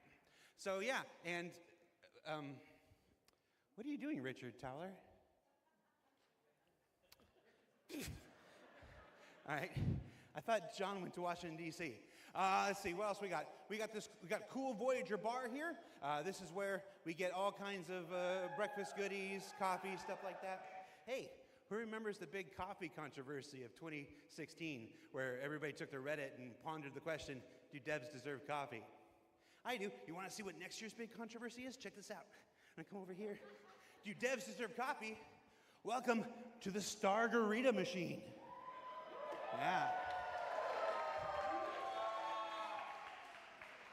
Do devs deserve frozen deliciousness?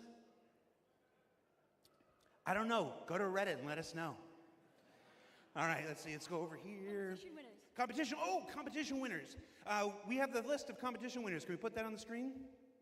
Yeah, sorry, competition winners. Remember the competition for the CitizenCon winners? The people made the videos, and we gave them a Kruger L21 Wolf. We actually have the names. They're behind me. Look.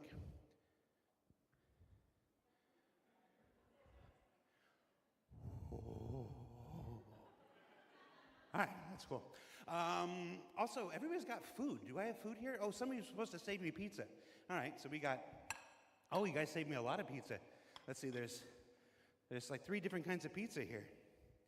What if we just combine them into like a challenger situation here?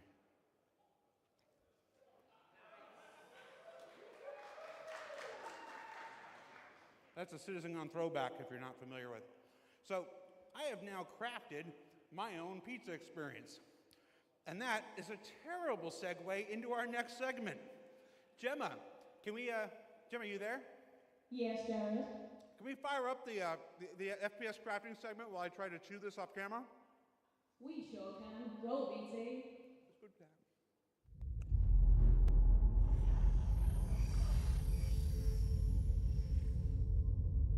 Dude. Crazy paladin. Star Citizen Next at its patch. heart will always be an enormous sandbox experience where you can set out to tackle the universe in whatever ways you want. But that doesn't mean we can't shape parts of the universe here and there to better suit our needs. That goes for both you and us. Let's start this part of the show with a look at how crafting is going to change everything from resource gathering, refining, and even combat when it comes online in the next few months. First version of crafting is going to be quite small in scale. We're going to use it as a kind of a concentrated effort to allow the players to experience the initial UI, the flow of gathering materials of different quality, and using those to craft items which are better than what they have currently in the game. The first version is going to be primarily FPS items that you can craft, weapons and armor. For Star Citizen, crafting is our primary progression mechanic. Star Citizen isn't your standard MMO. We don't have levels. We have ships, we have gear, we have things that you create in the world, you perfect, you research, you improve, and those items, those ships, those vehicles, the armor and weapons, that's how you progress in Star Citizen. Crafting isn't just a progression mechanic for creating new items, it's also a fundamental change to how we handle resources in the game. The materials that you collect, how you refine them, quality matters. Crafting the weapons, you'll be able to have some quality materials to influence the item stats on those weapons. It'll be somewhat random, potentially weighted on the location of the material. Some will have a higher chance of higher quality. And once you take those materials to your crafting bench, the fabricator, you can use them to craft, and the different attributes will be increased based on the quality of the materials you use. It's not just iron ore anymore, it's iron ore of the quality that you know will get you the stats for the item that you desire. And it's not just mining, it's essentially every resource we can get our hands on. To support this, we also need major changes to inventory so that all of these new resources that you're collecting, you can see what you have, you can order it better, you can understand what you have in your inventory. We won't have the new refining crafting system yet. We'll be using the existing ones. Those will pass the quality through into the refined materials, which you can then take to your crafting machine and start making your personal items. Once you have your blueprint and your quality materials that you've refined, then you can put them together on the item fabricator. This will be pretty much what we showed in last year's CitizenCon, with the UI letting you assign your quality resources to different aspects of the item. Once you're happy with what you see on the preview, you'll be able to click to craft and it'll get queued up and your result will be produced sometime later. You'll be able to get the new crafting machine from shops in most landing zones. You'll be able to bring it up on your freight elevator and use it in your personal hangar, or tractor beam it around and stick it on a ship if you want to use it from there. There'll be a small amount of blueprints you get credited to your account just to test and mess around, but the vast majority of them will be earned through missions, and then you can use that blueprint to craft the item that it is that you've got the blueprint for. So it should be a good reason to go and test all the different various missions in the game. The advantage of crafting your own items is that they'll be better than anything that you could buy from shops. You'll be able to increase and improve item stats that are relevant to your gameplay. Maybe a gun will shoot faster, maybe it'll do some more damage, or your armor will have greater resistances against environmental effects or incoming fire. You might be wondering, what about the upgrade and research? That will be coming in a subsequent release. We're happy with this initial scope for crafting. It's going to be so valuable for us as devs to kind of get the metrics in, get the feedback in, because then we can make the changes that, you know, they only become obvious, so to speak, when you have kind of mass amounts of data and mass amounts of users using it. So I'm very excited to get it out in the wild. It's our intention to get crafting out on tech preview by the end of the year and get the testing we need so we can release it when it's ready. Sorry. Crafting tech preview by the end of the year. So that's awesome. That's one way you'll be crafting your own experiences in the Star Citizen universe. But what about us? Where do we get to hone in and craft a bespoke experience here and there, specifically tailored to individual or small group play? Well, that's where instancing comes in. And I'm going to let Benji tell you a little bit more. We're bringing instancing to Star Citizen in 2026. Why are we doing it? Yes. And how will it work? Yes. So if you've Sorry. played any content in 2025 in Star Citizen, you know that most of these areas were in actual PvP zones where other players could interfere. Instancing is a means to create an environment where designers can create tailored content that's tuned to a specific group size, but it is also protected from outside interference. It's not to say that we don't love PvP. I'm a PvP guy. PvP me, bro. But like most MMOs, a good balance between a dangerous overworld and a protected instances is needed.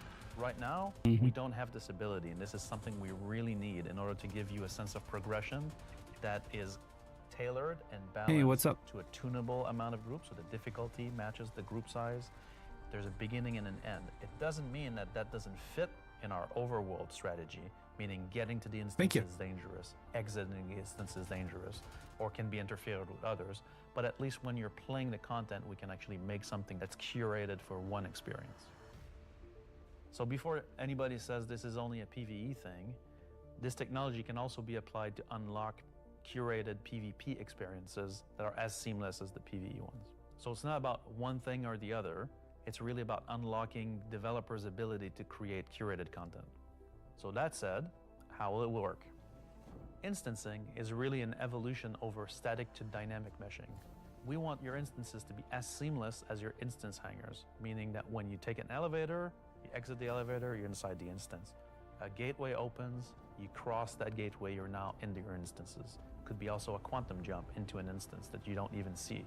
The transition is just like a dynamic mesh transition. And so throughout the universe, we will be able to add these areas that are open or closed instances that allow you to join in either with a party and have a reserved instance for your party, or join an open instances that has a number of slots. And so some of those areas will be completely instanced on different servers. This allows us to leverage the compute power of the entire mesh. The closed ones will be really to drive one piece of content. You enter and exit seamlessly, just like we do with your instance hangers currently. Let's go and find out what one of our first instances will be. Oh, they're bringing the platforms back. Siege of Arisen was an event we did previously, which created a gameplay scenario where the player had to run through and progress through contested islands of Arisen. This was a high-paced, high-intensity event, but it struggled a little bit from its technical execution. But now with the introduction of instancing, it gives us an opportunity to evolve it and modify it and make it better for you and a small group to work through that activity. It is an event that I had the honor of pretty much solely designing and building all of the logic and having the stress of trying to get it working. Agent Dooley from the CDF puts the call out for volunteers because basically the Nine Tails have taken over sort of a cluster of floating platforms in Orison. And you are there to kill these sort of lieutenants of this terrorist organization and take back control. So in our current thinking, Siege of Orison is designed for about a 15 to 20 people fire team. So you, your friends, or your org will go in, you'll all have sort of dedicated roles. Some of you might be the tank who brings in the heavy weapons and sort of pulls the fire. Some of you might sit at the back and be the sniper and pick people off who are a bit further to make the advance easier. Some of you will be the medic whose sole job is going to be revive and look after the rest of your team and the health of them. And some of you will be the people who push for the objectives to try and get sort of most of the mission done. The event was designed for about 15 to 30 people, but when we released it, we fixed the problem with 2 DGSs on one server that was fighting for resources. And with that, we also upped the player count to 100. So when it first debuted, it was already too full for what it was designed for. It was a massive operation at the time. I think that bringing it back and giving it a refresher will be a fantastic addition back into the PU. So imagine if Siege was a instance that you could go in and play solo, or if it was a public event that you could go with your friends, or you could join up with random players on the server. There's lots of ways that we want to take a look at Siege, how we can make it a more approachable piece of content. I'm excited to say the least to bring back Siege of Orison to Star Citizen and to sort of have it be one of the first tests that we have for instancing and really get it back to sort of a core experience point where it should be. So while the next season is quite heavily focused on Nyx, I'm also very happy that we're not really ignoring our other two systems of Standard and Pyro, and we're going back there and we're sort of improving and expanding on the player's life in those two systems as well.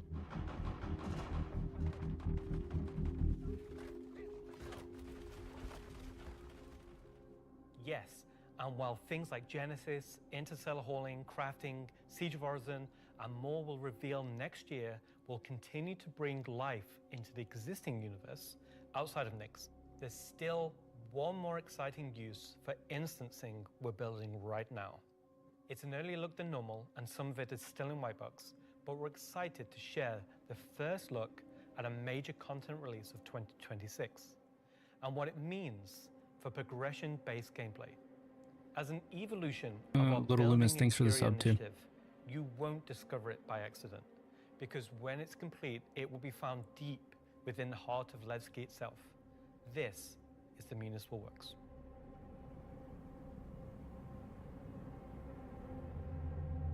So inside the facility, you'll find huge vaporization chambers, old processing plants, industrial tunnels, and eventually into the old turbines which are still pumping heat into the old rock. So this is the true history of Levski. This is a place where you won't see in Lorville, you won't see Night 18 or the other landing zone. It's the pure basis of Levski. You will have, of course, metal and tunnels and more structural place, but you will also see a lot of rock and cave. So it's not a place you go to take vacation. It's really a place you go to fix stuff.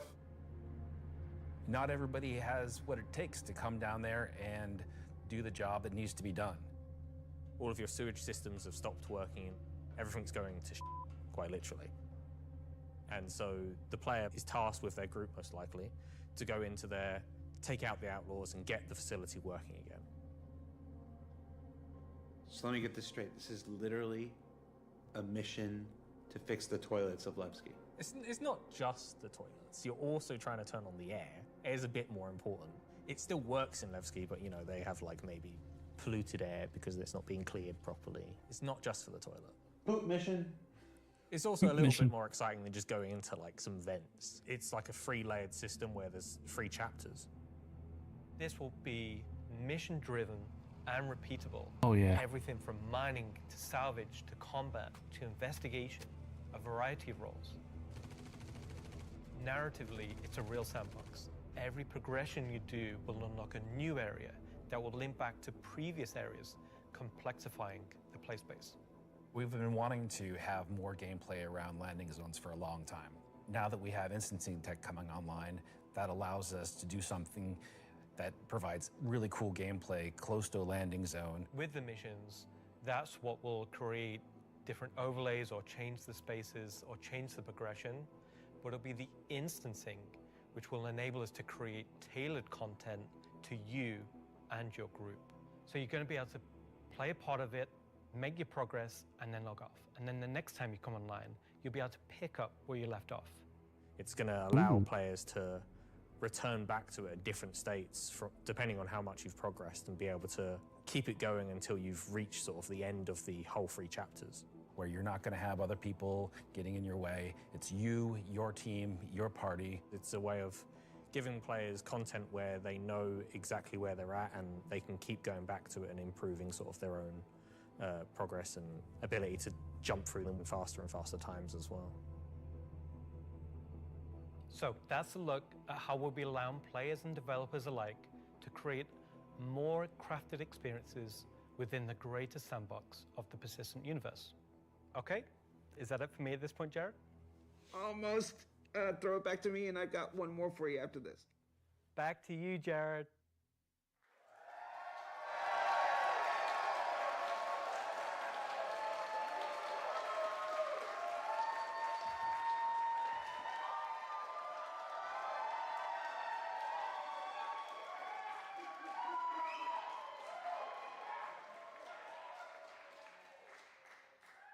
everybody's really excited about the year ahead.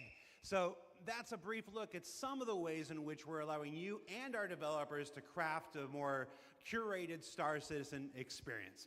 Now, at this point in the show, we are in the home stretch. We've got only one more segment to go. But before we do that, we wanted to check out, we said earlier in the show that we would look at what you were saying during the show. We looked at how to put YouTube comments on the stream, and it was immediately apparent that we were going to lose our broadcast license, so we're not going to do that. We did find some social media stuff on Twitch, though, or not Twitter, X. What is it called now? Let's see what this says. Let's see. We've got Welcome Back Levski from, I'm not wearing my glasses. Oh, no. Oh, time to suit up. Let's go get him, says Ubu. I really should have worn my glasses. Cue the bagpipes. That's the other game, Charlie Oscar. Let's see. Nice to see you live, Jared. Mom? Let's see. First CitizenCon after playing for almost a decade in Austin. Oh, nice. Straight out of Klesher, back to the Hex. Photos from Leicestershire. How do you say it? Is that Leicestershire? Leicester? Leicester? I've only been in the UK for 3.5 years. At San Jose Bar Citizen Watch Party. Oh, somebody created a lovely Vandal mask there. Sean Tracy, can we get that in game? Just that, exactly. Just scan that, put that in game. All right, so that's a few reactions we're seeing on social media right now. Before we get to our big finale, or the thing we're going to wrap up the show with today, I did want to talk a little bit about big CitizenCon versus digital CitizenCon versus what we're doing today, which is CitizenCon Direct. Every year, CitizenCon is a monumental task for any number of people, whether that's development, marketing, the support teams, the platform teams. Everybody comes together to make this thing happen and go off, hopefully without a hitch. And so far, we've been doing all right, other than some stuff in the room here. You know who you are. They had to know. But doing CitizenCon is not always the easiest thing for our developers. You might not assume this, but most game developers are not social butterflies. They tend to like to sit quietly in the dark at their computers, like little goblins, and just make digital virtual worlds like this. And then I come in all happy and like, hey, you want to be on video? And they're like, no. And I'm like, it's in your contract. And they're like, oh yeah. So we thought, we usually do it behind the scenes afterwards, but we thought we'd do a little bit of it here. The folks in the editorial department put together a brief montage of some of the more candid moments from the filming of CitizenCon over the last couple of weeks. So we're going to spend 2 minutes and take a look at that. Let's see what they put together. How many CitizenCons have you performed in now? Performed? Just the one. Nope, my first one. One last year. 2. A few. 8 or 9? Maybe 9 or 10? Never. Man, I don't know, man. Did you like doing it? Yes, I was completely terrified. It was good. A bit stressful. The first live one, I was a mess. Weird combination of going from insane highs to insane lows. Live ones. Because? It's over. The live ones are pretty special. Pre-tape's always fun, but the live events are special, aren't they? Remember we were at that weird crack house in Ancoats? Right. I like the live ones. Oh, I mean, I love these digital ones. These are the best. Every time I've done it, it has been a digital one, and I'd like to do one on stage. Is it because you have a restraining order against you, or? Didn't know if I was going to be sick, if I was going to lose my stomach. How hard is it to keep your eyes open on stage? That's another problem with the lights. They're kind of, I'm realizing through this sentence that I'm closing my eyes as I speak. Do I do that a lot? I am a very shy individual, so this is me just trying to get out of my shell. Getting the crowd to react to the ideas that we've been working on for so long. We can react. Watch. Everybody. Yay! Yay! I can feel your passion from here. Cut the camera. Counting you down in like 30 seconds. I'm like, do I stand up? Do I sit down? Do I drink? Do I not? Do I talk? This will be the best one yet. That's right. Because it's nice and short. Is this all supposed to be usable content? Because I can do different. No.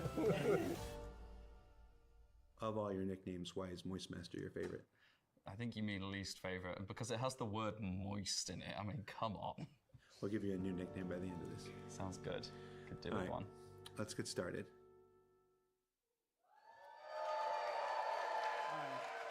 So for those of you watching at home or at the watch parties, you're like, why are we showing that? I put that in there because I'm eternally grateful for all of the CIG staff and developers who take the time to appear on these things, whether it's ISE, SCL, CitizenCon, walk on stage, be pre-recorded.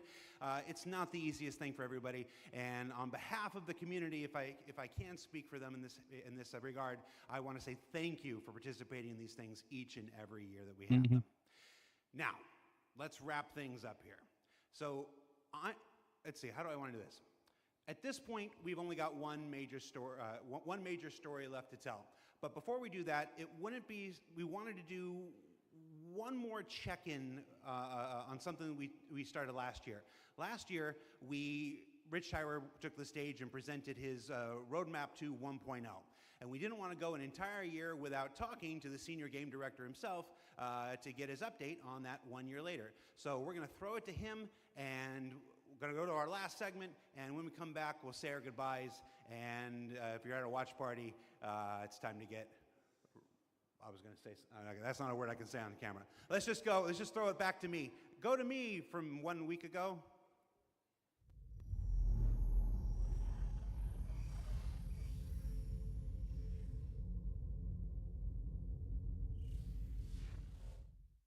Last year, Senior Game Director Rich Tyler took to the stage and revealed our plan for 1.0.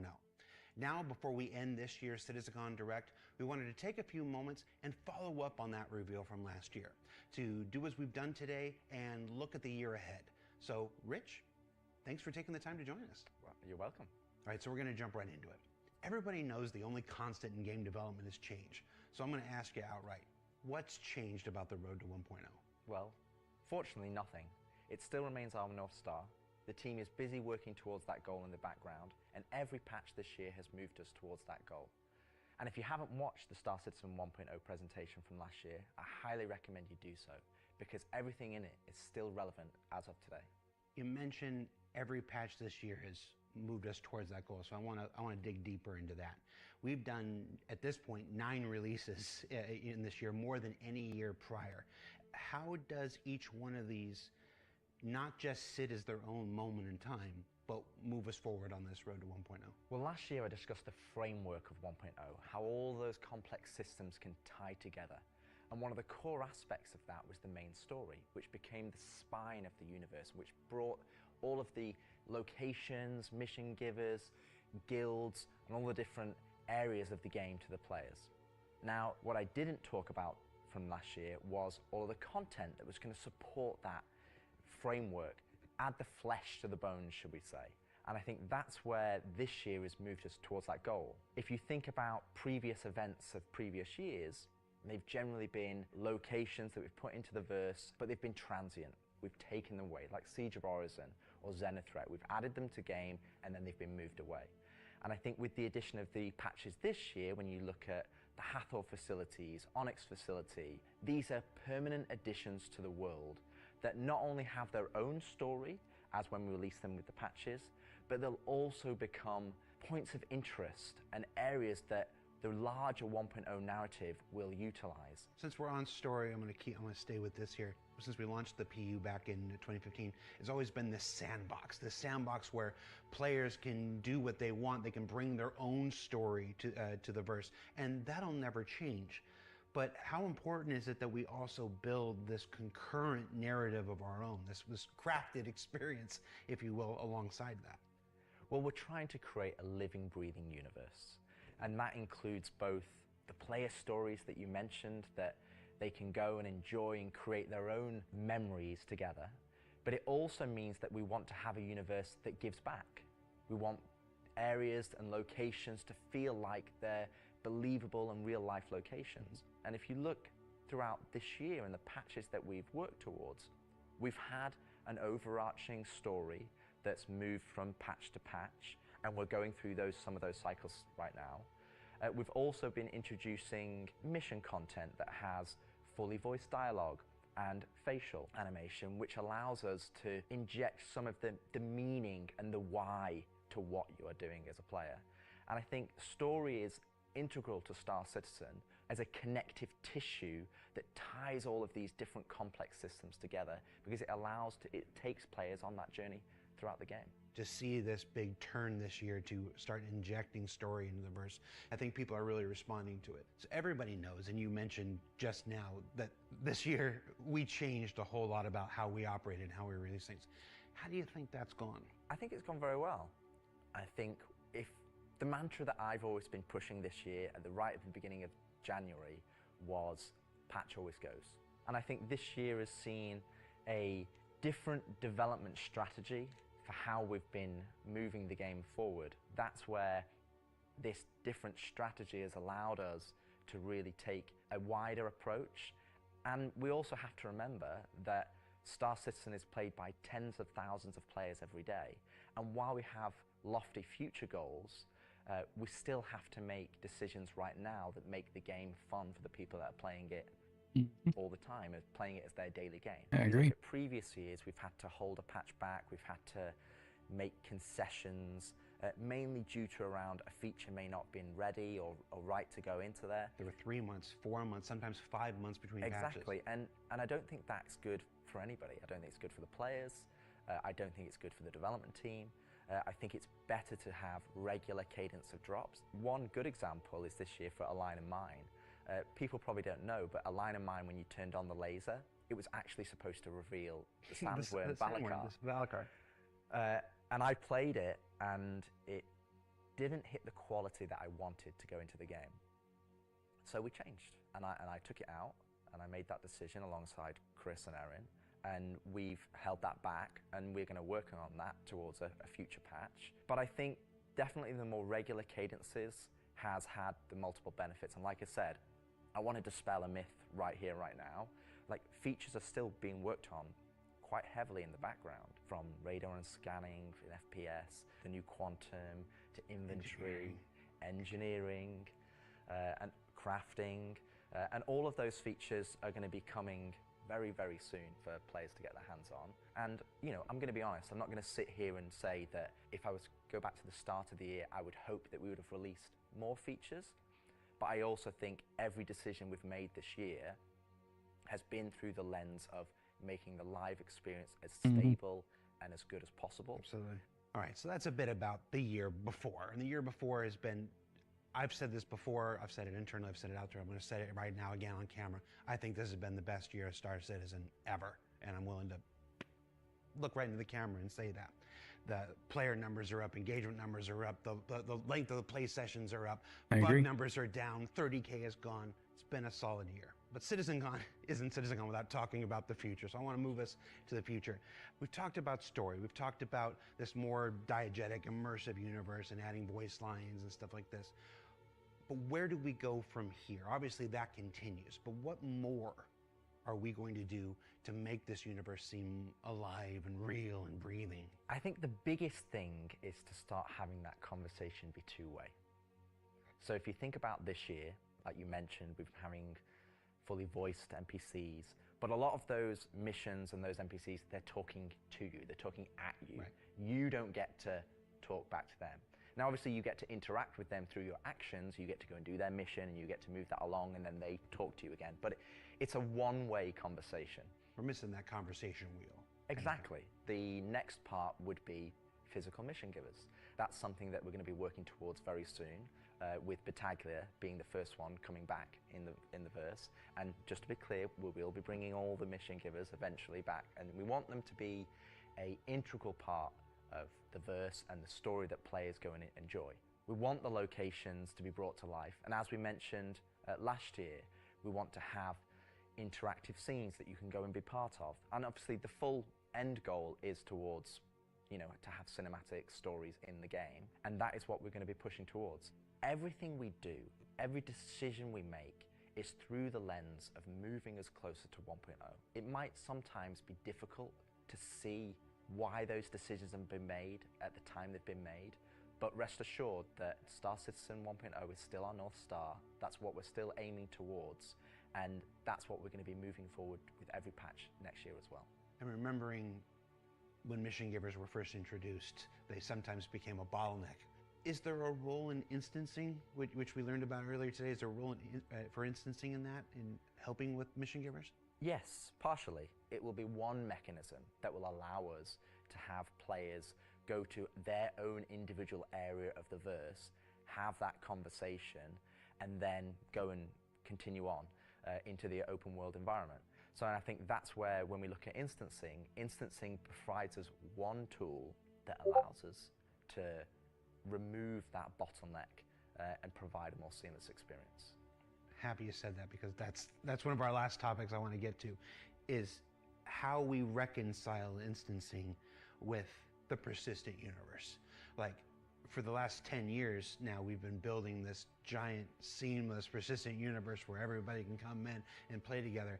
And it would be easy to have a first instinct reaction to the idea of instancing and say that's antithetical to everything that Star Citizen. But you mentioned last year these 3 pillars of building Star Citizen in the PU, and I want to know, you said nothing changed, but I want to ask you about this specifically. What are those 3 pillars again, and how does instancing fit within the greater design of Star Citizen? So the 3 pillars I mentioned last year were open world. That's just like the missions you love today. You can go and play, there's other players there, and you can go and enjoy that together. Then we have instancing, which I'll talk about more, but similar to municipal works that we've talked about previously. And then the 3rd pillar was dynamic content, which would be content that's generated by the activities of the players. And I think it's very easy to become myopic around one specific thing when we're talking about it a lot, when it's the next stage of our development. And I think you could reverse it. If we'd have made a game that was all instance, and then I'd come on camera and said, hey guys, we're going to start doing it open world, it would be like, oh, is the game changing? Are we doing open world now? Is open world the new North Star that's going to take us this way? And it's not. It's just one more tool that's going to allow us to offer different and dynamic experiences for players to go and engage in. Now, when I talk about instancing isn't always what you'd imagine as a solo instance experience where it's only just you.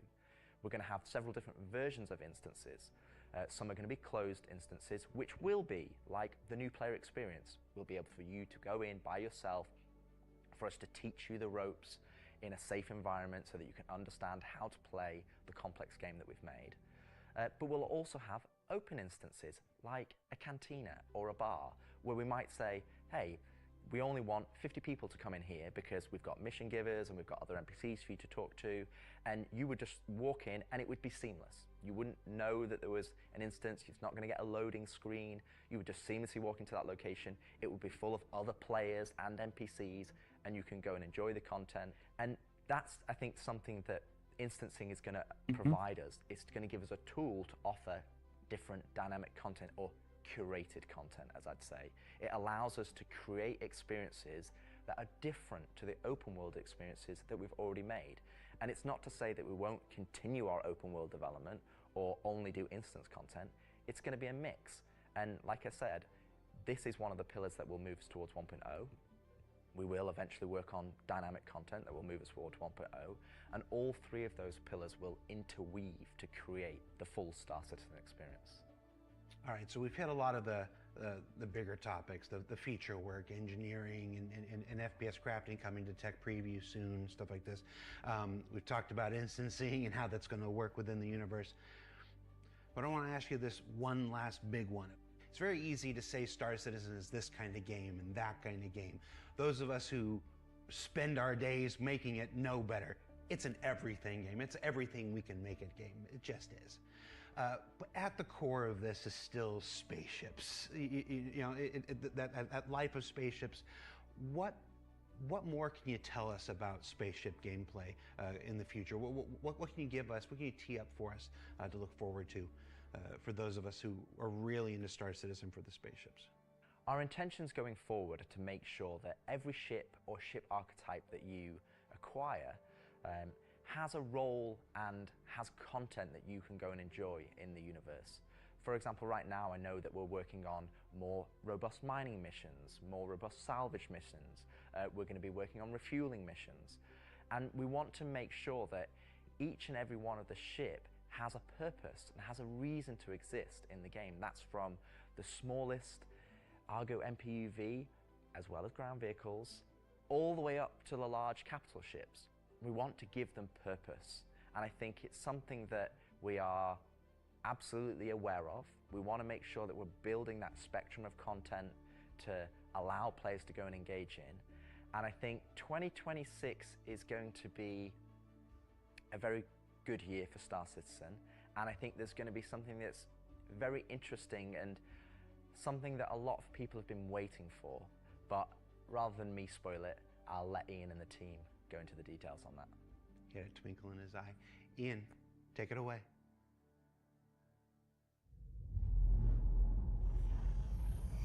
What do they got? A space for spaceships. I think we've got plenty of that. So the persistent universe has existed for over 10 years now. During that time, we've created lots of gameplay systems, we've added hundreds of locations, we've added lots of mission activities for different purposes: combat, cargo, mining, salvaging. But for combat ships, the only thing you've been able to do is fight other combat ships. In 2026, this changes. We're going to be delivering a spaceship-focused activity space which incentivizes the use of different gameplay roles. These are going to be scenarios where you're going to have to plan and strategize and create operational tactics to overcome your objective. So what you're going to see is very early. It's early in the pipeline process, and it's going to come online about mid next year. But we're really excited about the content we're creating, so we want to share with you a super early look at what we're building in a space we're calling Tactical Strike Groups.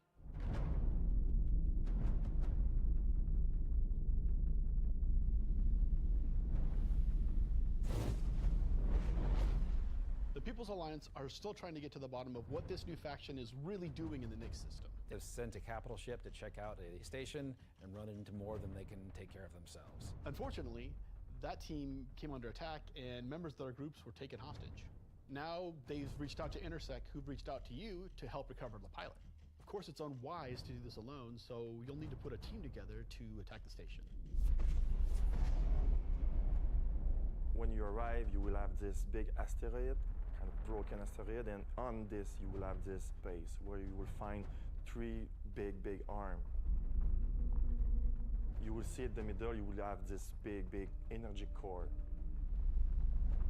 Everything here has a purpose. It's not just for the show, just something nice to see. You'll see a People's Alliance-owned Idris that's just on the outside, and it's going to be getting harassed by this unknown faction that you have met before. So your first objective here is to clear out the ships. There'll be waves of these ships, so this is where you want your light or your medium or your heavy fighters, whichever playstyle you prefer.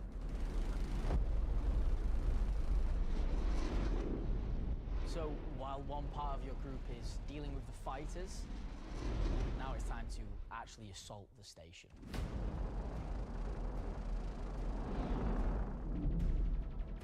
This station has been outfitted to resist all of the obvious way of attacks. Somehow they've incorporated Vanduul capital ship killing turrets. These turrets ignore small fighters, and they have the firepower to destroy even the biggest capital ships. Your Polaris and your Idris, if you get it close, it will get shredded. The idea of these is so we can sort of make it so we can mix up that ship combat, and not everyone can just bring the biggest ship and win just because they have the biggest ship. Nice, nice.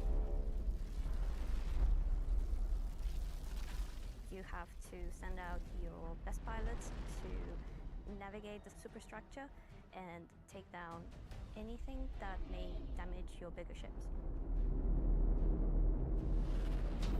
So at this point you're thinking, destroy the turrets. But it's not that easy. This turret has shields that you've never seen before. It won't take any kind of damage. Your missiles won't do anything, your lasers won't do anything, your ballistics won't do anything to them. But like everything, they do have a weakness. You have to cut the power to their shields. To do that, that actually brings you to your first objective, the power relays. So the exterior has a number of power relays that are holding the doors closed so that you can't get in. You have to find them, you have to target them, and you have to destroy them. But it may not be as easy as it seems. Here's our first wrinkle. The power relays have their own shields that are resistant to energy-based attacks. We know how much you like using laser repeaters, but so do these guys. Capital ship can't get close enough because of the turrets. So ships with explosive or ballistic ordnance will be needed here. That's torpedo ships like your Retaliator or Gladiator. Or even another fighter with ballistics loadout. That's going to take you a while.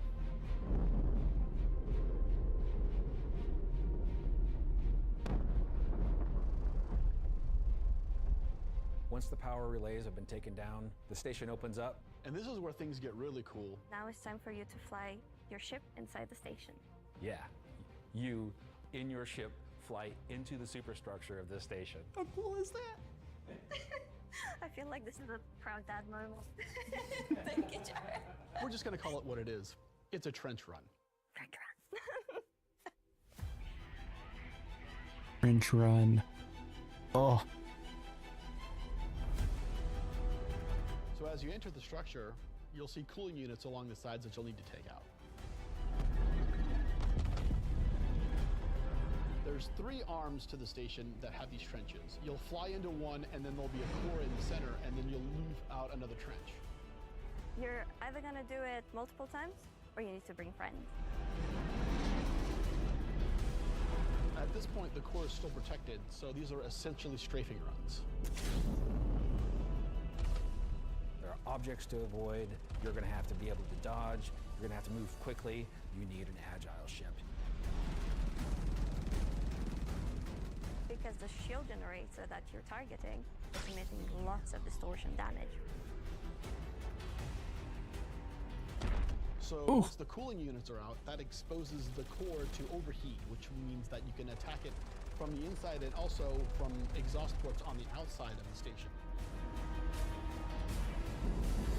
This core is armored and just takes a whole lot of damage.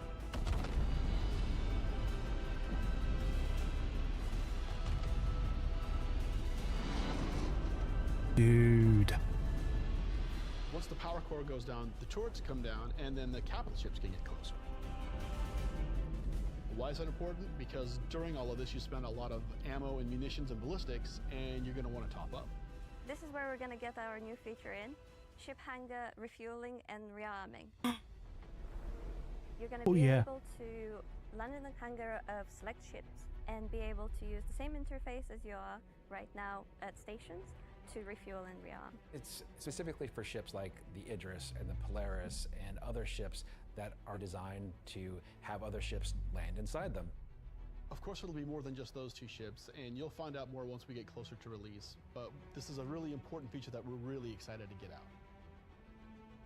If you're not bringing your own Idris, the People's Alliance has an Idris there that can provide a safe port in a storm, allow you to set back up and head back out. And it's a good thing that you've rearmed and refueled too, because now another group of ships is coming to attack the People's Alliance Idris.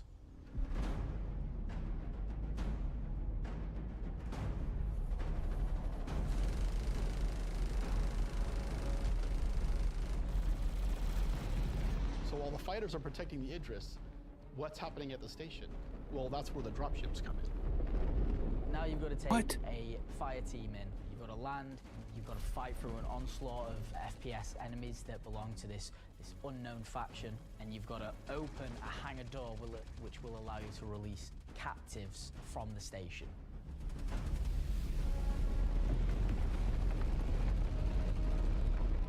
After you've opened the doors and that person's taken off, you've just got to make sure they get to safety.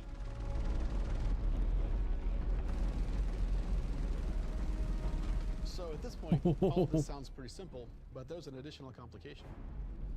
So up until this point, it's just been you versus the enemies in the station. But the enemies in the station have their own enemies.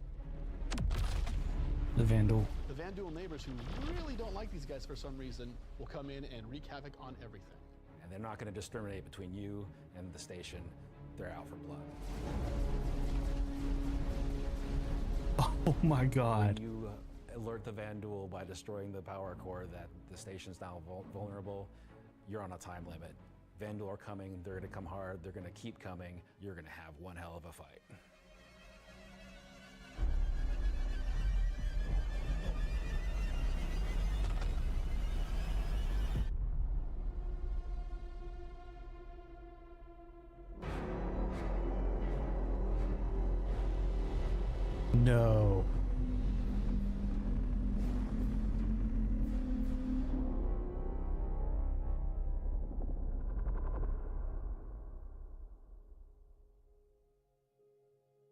Tactical strike groups.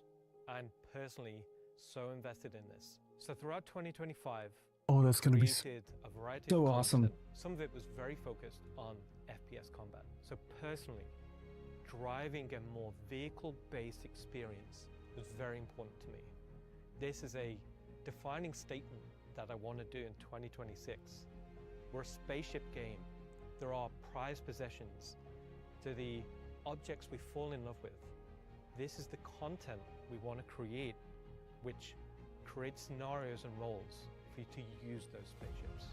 We won't get to all roles initially, but we should see this as a landmark, a position where we can see a gameplay space which incentivizes the use of different ships and scenarios to clear objectives and complete missions Thanks, Lily. in a variety of roles.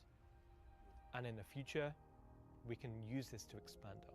So I hope you're all just as excited as I am for tactical strike groups. They're gonna be fantastic. Yeah. Holy cow. Like, literally game changer. Literally game changer.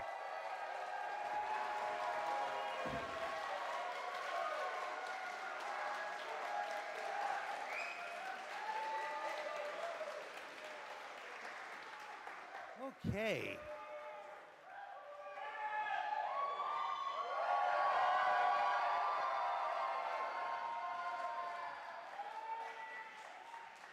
Why do you still have the puppet?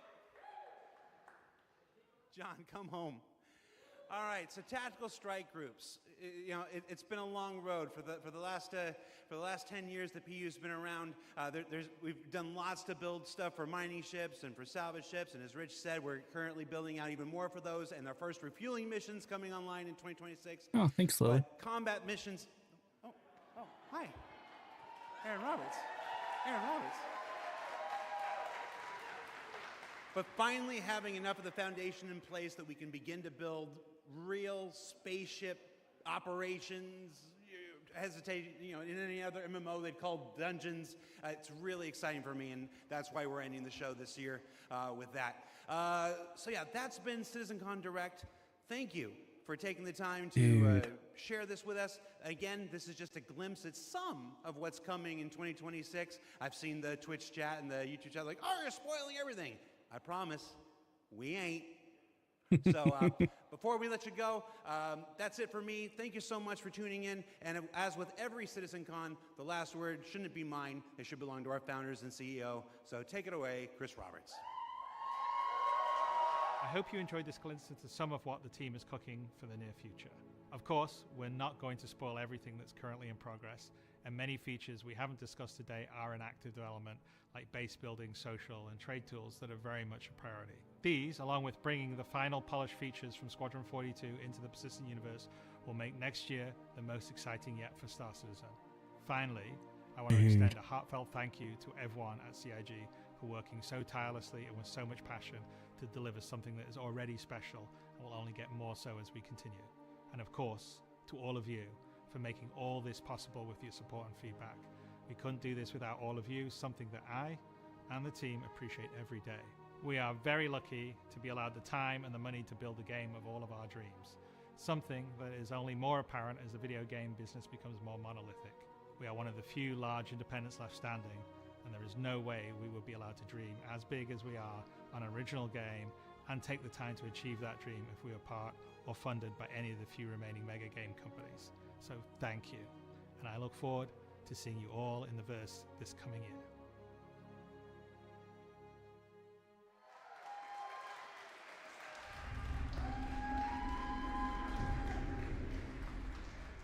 What?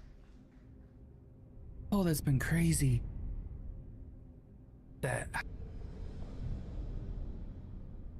There's so much to unpack. Holy cow.